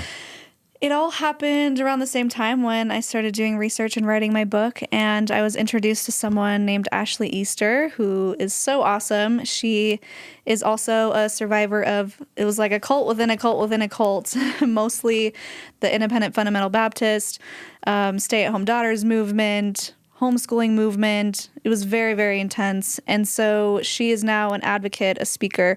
She's the one who has the Courage 365 Foundation, which is incredible, and they help survivors of abuse and religious upbringing really help them deconstruct. So she had something on her website that was, I think it was called something like, "What is a Cult?" And I was looking to have her as a guest and just connect with her in general. I know this was before the podcast even was a thing, and so I was just looking to connect with her. And when I read through it, I was like, oh my gosh, Mormonism is a cult. And it was so clear to me. She mentioned the bite model, but she also had other resources that were really helpful. And it just went through all the ways that these high demand groups manipulate and control through coercion. And it just opened my eyes to looking at all of the things that they're mentioning and going, yep, that's Mormonism, that's Mormonism, that's Mormonism. Going through all of those and realizing it can actually effectively be labeled a cult was so mind-blowing, because even after being non-Mormon or ex-Mormon for 10 years, I still wasn't willing to call it a cult. I was like, people are so dramatic. And then when I looked at the definition, and these are from psychologists and others who are experts, I realized absolutely. And that's something we talk about a lot on the channel, because people will say, well, I'm not a cult survivor, but I grew up in da-da-da-da-da-da. And they list a very high control group. And a lot of people aren't really willing to call their experience a cult because they already have preconceived notions of what a cult should be. And usually they think a cult has to be something where you're physically imprisoned and you're physically abused. And it's super obvious, like, yes, it's a cult. People look at the FLDS and they're like, well, yeah, they live on a compound and they have to dress a certain way and all their money is controlled. And obviously it's a cult. But they're forgetting about the mental prison that people are put into. And that's where I believe mainstream Mormonism falls. It's not an obvious cult. It's something where if you were looking at them on the street, you'd be like, oh, what a happy family. You would never even attempt to assume that they were going through the things that they were going through behind closed doors. And so that's why I think it's important to point out that there are so many psychological aspects behind being in a cult that can often be, I don't want to say more damaging, but just as damaging as being physically bound somewhere. Because when you can get a group of people to self-police and put themselves in a prison, you've won. These people who are trapped somewhere who don't want to be there, they at least have the advantage of knowing they don't want to be there. But when you're in a prison of the mind, you don't even know you're in a prison. You just think that's your reality. And so when I understood that, then I could really start looking at other groups and going, okay, do we want to say that the Amish are a cult? Well, when we started doing interviews with former Amish, wow, it is absolutely mind-blowing the systemic abuse that goes on in the Amish communities, the child sex abuse, the bestiality. Like, we're talking really, really intense things that are very commonplace, way more than the Mormon Church. And so I think just being open-minded to the idea that cults can look and feel so many different ways can help people understand their own background. Even being in narcissistic relationships often operates like a cult. And so it's just better to be open-minded and not say everything's a cult, because then it diminishes the meaning, of course, but being open to dissecting and looking at the patterns that all of these high demand groups have. I love it. Yeah. Well, that makes all the sense in the world. So thanks for sharing that. Like, if for you, for things that affected you personally, what were like the 3 to 5 most damaging things that would be considered cult-like for your story? And I'm just curious. It's not, I know I'm putting you on the spot a little bit. No, that's okay. Well, we talked about the mental prison of even just accepting your own body. So the body dysmorphia, the simultaneous be a sexual being, but be ashamed of it. So I think when you can, you've mentioned this before, when you can control someone's sexuality, you got them. I mean, you literally got them by the balls. Right. If you can control what they do with something that's so primal and so natural, I think that's a huge thing. I never had to wear garments, but I feel like when you can control someone's underwear, that's a really big telltale sign that you might be in a cult. And also the leaving thing. So if it's not a cult, if it's not a high demand group and you want to bounce and everyone's like, cool, have a great life, it's probably not a bad group.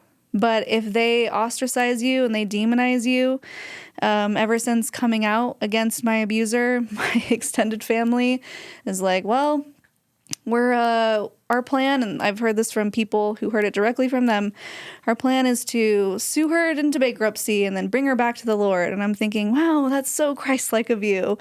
But they don't see it because their only goal is the church. It has nothing to do with, I wonder if she's okay. I wonder if anyone's talked to her. My abuser did a fabulous job of convincing them that none of it happened. And instead of coming to me with, can we hear your side of the story? It's, well, so someone literally said this to me, or to my mother. The first conversation that she had with my mother was, well, can we really believe what Shelise says? She believes in reincarnation. And I'm like, what the hell does that have to do with anything? If I believe that maybe we have past lives and I'm open to the idea, that means that there's no way I could have been sexually abused. Because in their mind, I'm led by Satan. In their mind, I'm just a sinner. I'm wearing bikinis. I'm being a horrible person. And so how can we possibly trust anything that she says? And that's so damaging. That's extremely cult-like, when you won't see a person for who they are because they don't believe the same way that you believe. And you think that because they once believed it and left, now they're, I don't know, attached with demons or something. I mean, guys, they don't see it. They don't see the issue with it. They just see the end goal, which is she's a sinner and she needs to repent and she needs to turn to God and she needs to come back to the church because that's the only way she's going to be fixed. And I'm thinking, well, therapy's a good start. Or how about familial support? That would be a great start to help me out. But those aren't options that are in their psyche. Yeah. Beautiful. Yeah. It's that saying, a cult is any organization that won't let you leave with your dignity intact. Yeah. Right? That's right. Yeah.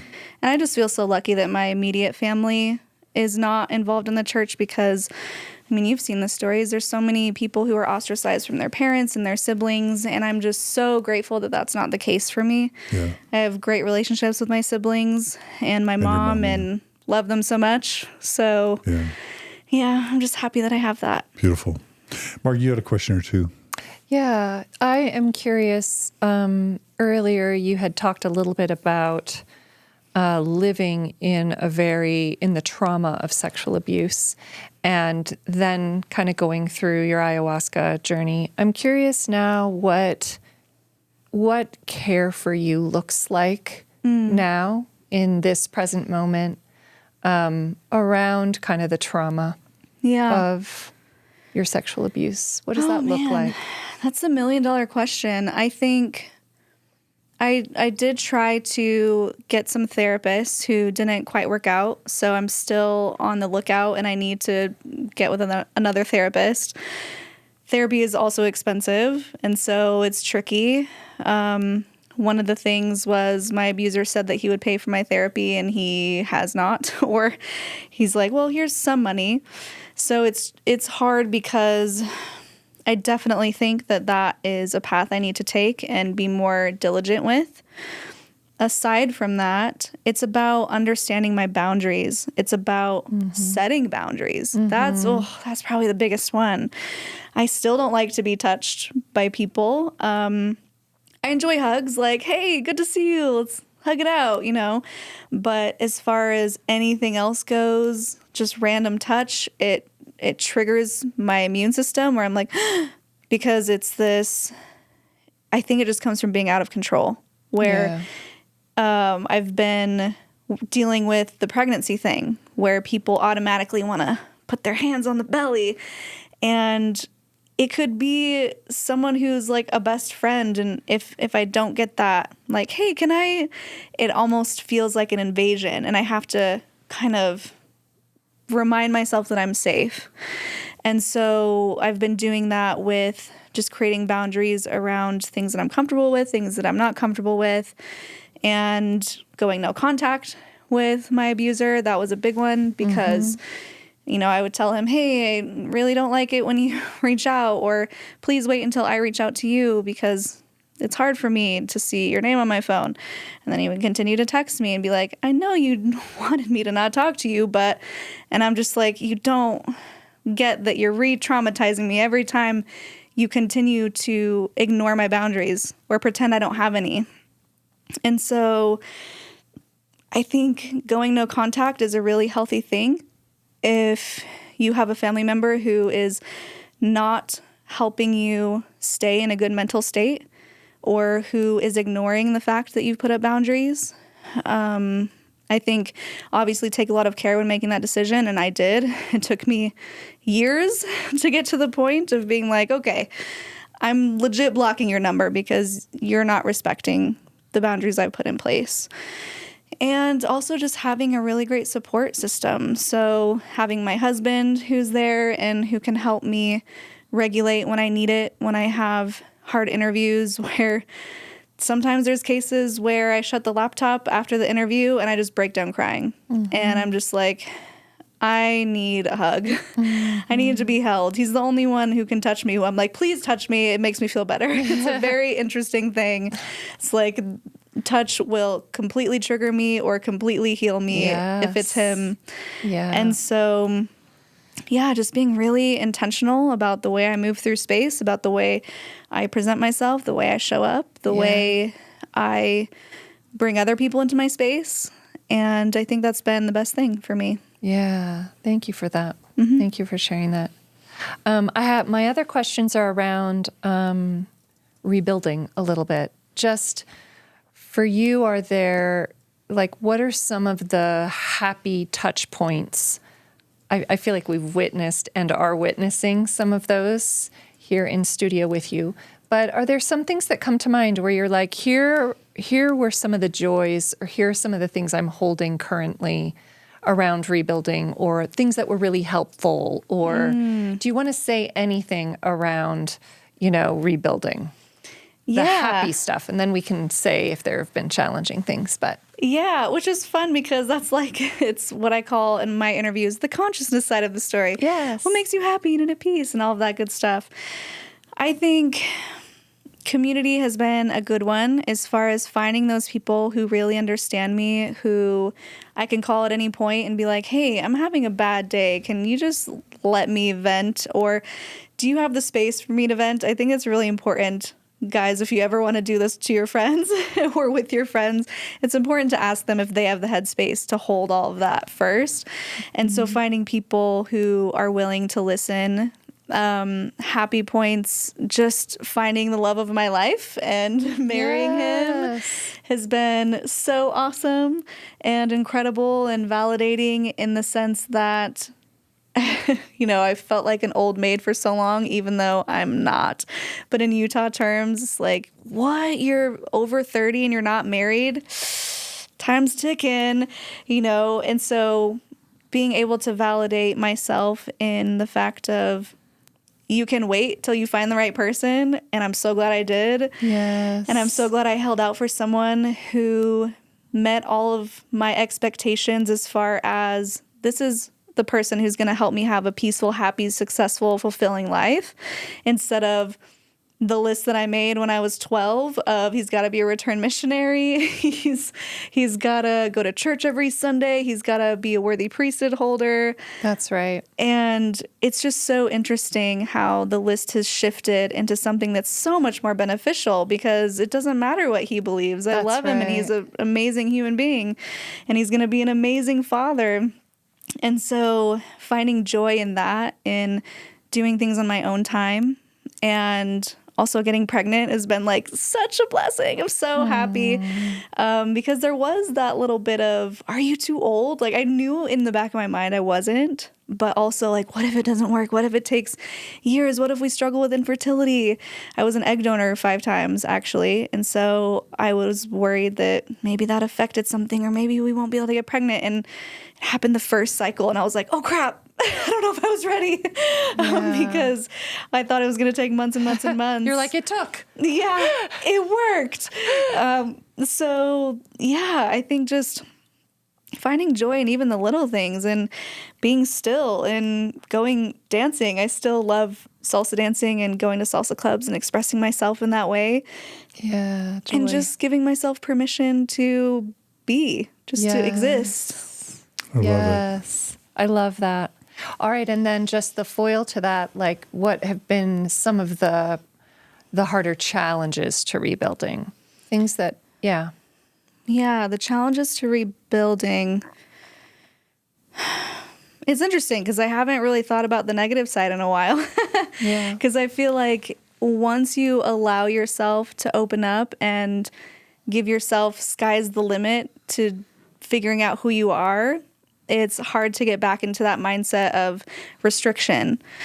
And once you realize that there's so many possibilities and there are people who are willing to support you, it's hard to get back into that, well, I can't do it because I'm a sinner. You know what I mean? Yeah. But I will say challenges that still linger, let's see, would probably be the unworthiness thing. Every now and then it'll pop up randomly. Right. It popped up when I was trying to get my wedding dress, when I went and tried on these insanely gorgeous gowns that were so expensive. And I remember walking out in one of them and I looked in the mirror and I was like, who do you think you are to wear a dress so beautiful?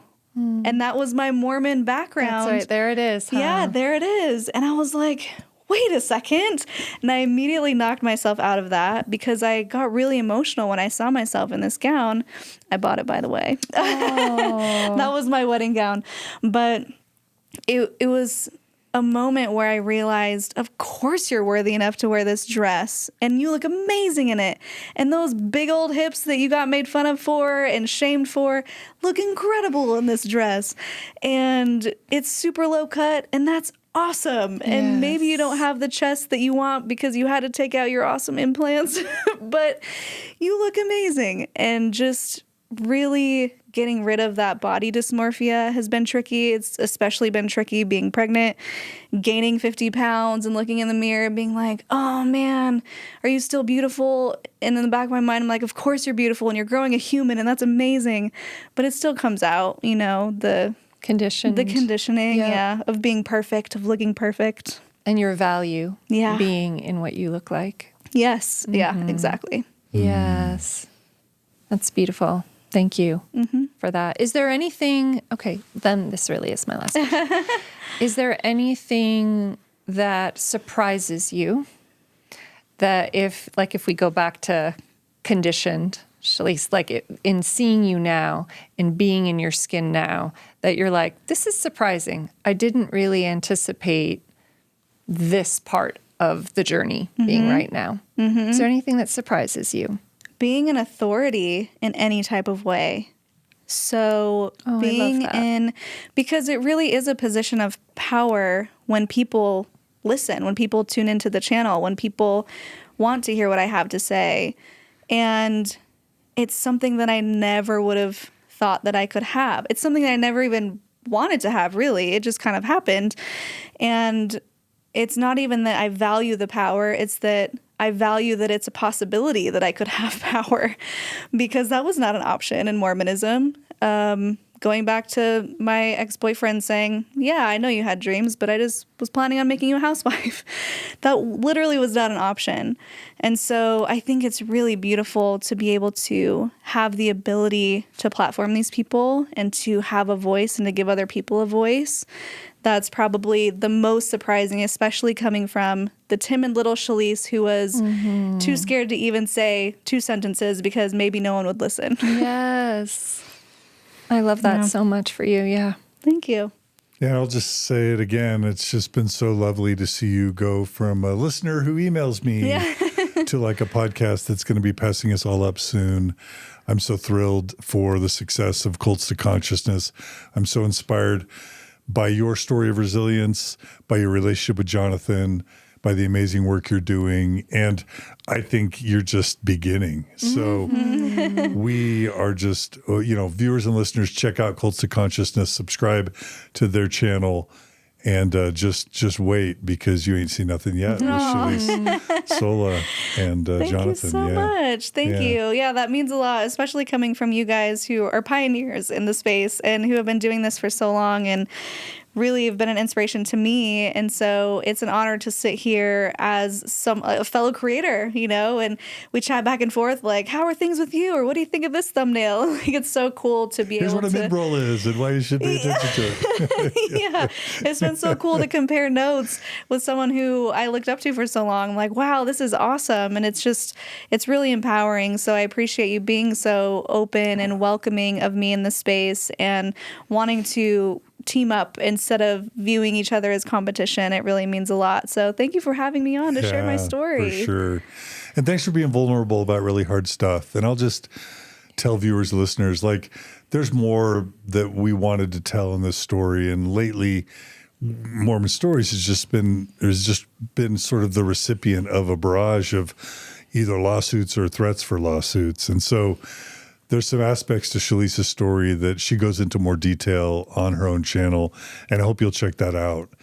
And I appreciate your flexibility in me trying to just not enter into another lawsuit. But thanks for being vulnerable about your story, and I wish we could have gone into a little more detail. But thanks for being a good sport about that. Yeah, I appreciate that. And I know that it can be tricky, especially in the creator space and the YouTube space and just being public about things. It's always a little hard and a little scary to know who's may come out of left field and just take everything down or try to take everything down. I'm tired of taking episodes down. I don't want to take any more episodes down. So There are more details on my page. I think in the first episode, in the ayahuasca episode, where I talk more about the child abuse and everything. So if you're interested, guys, you can check that out or not, because it is a little hard.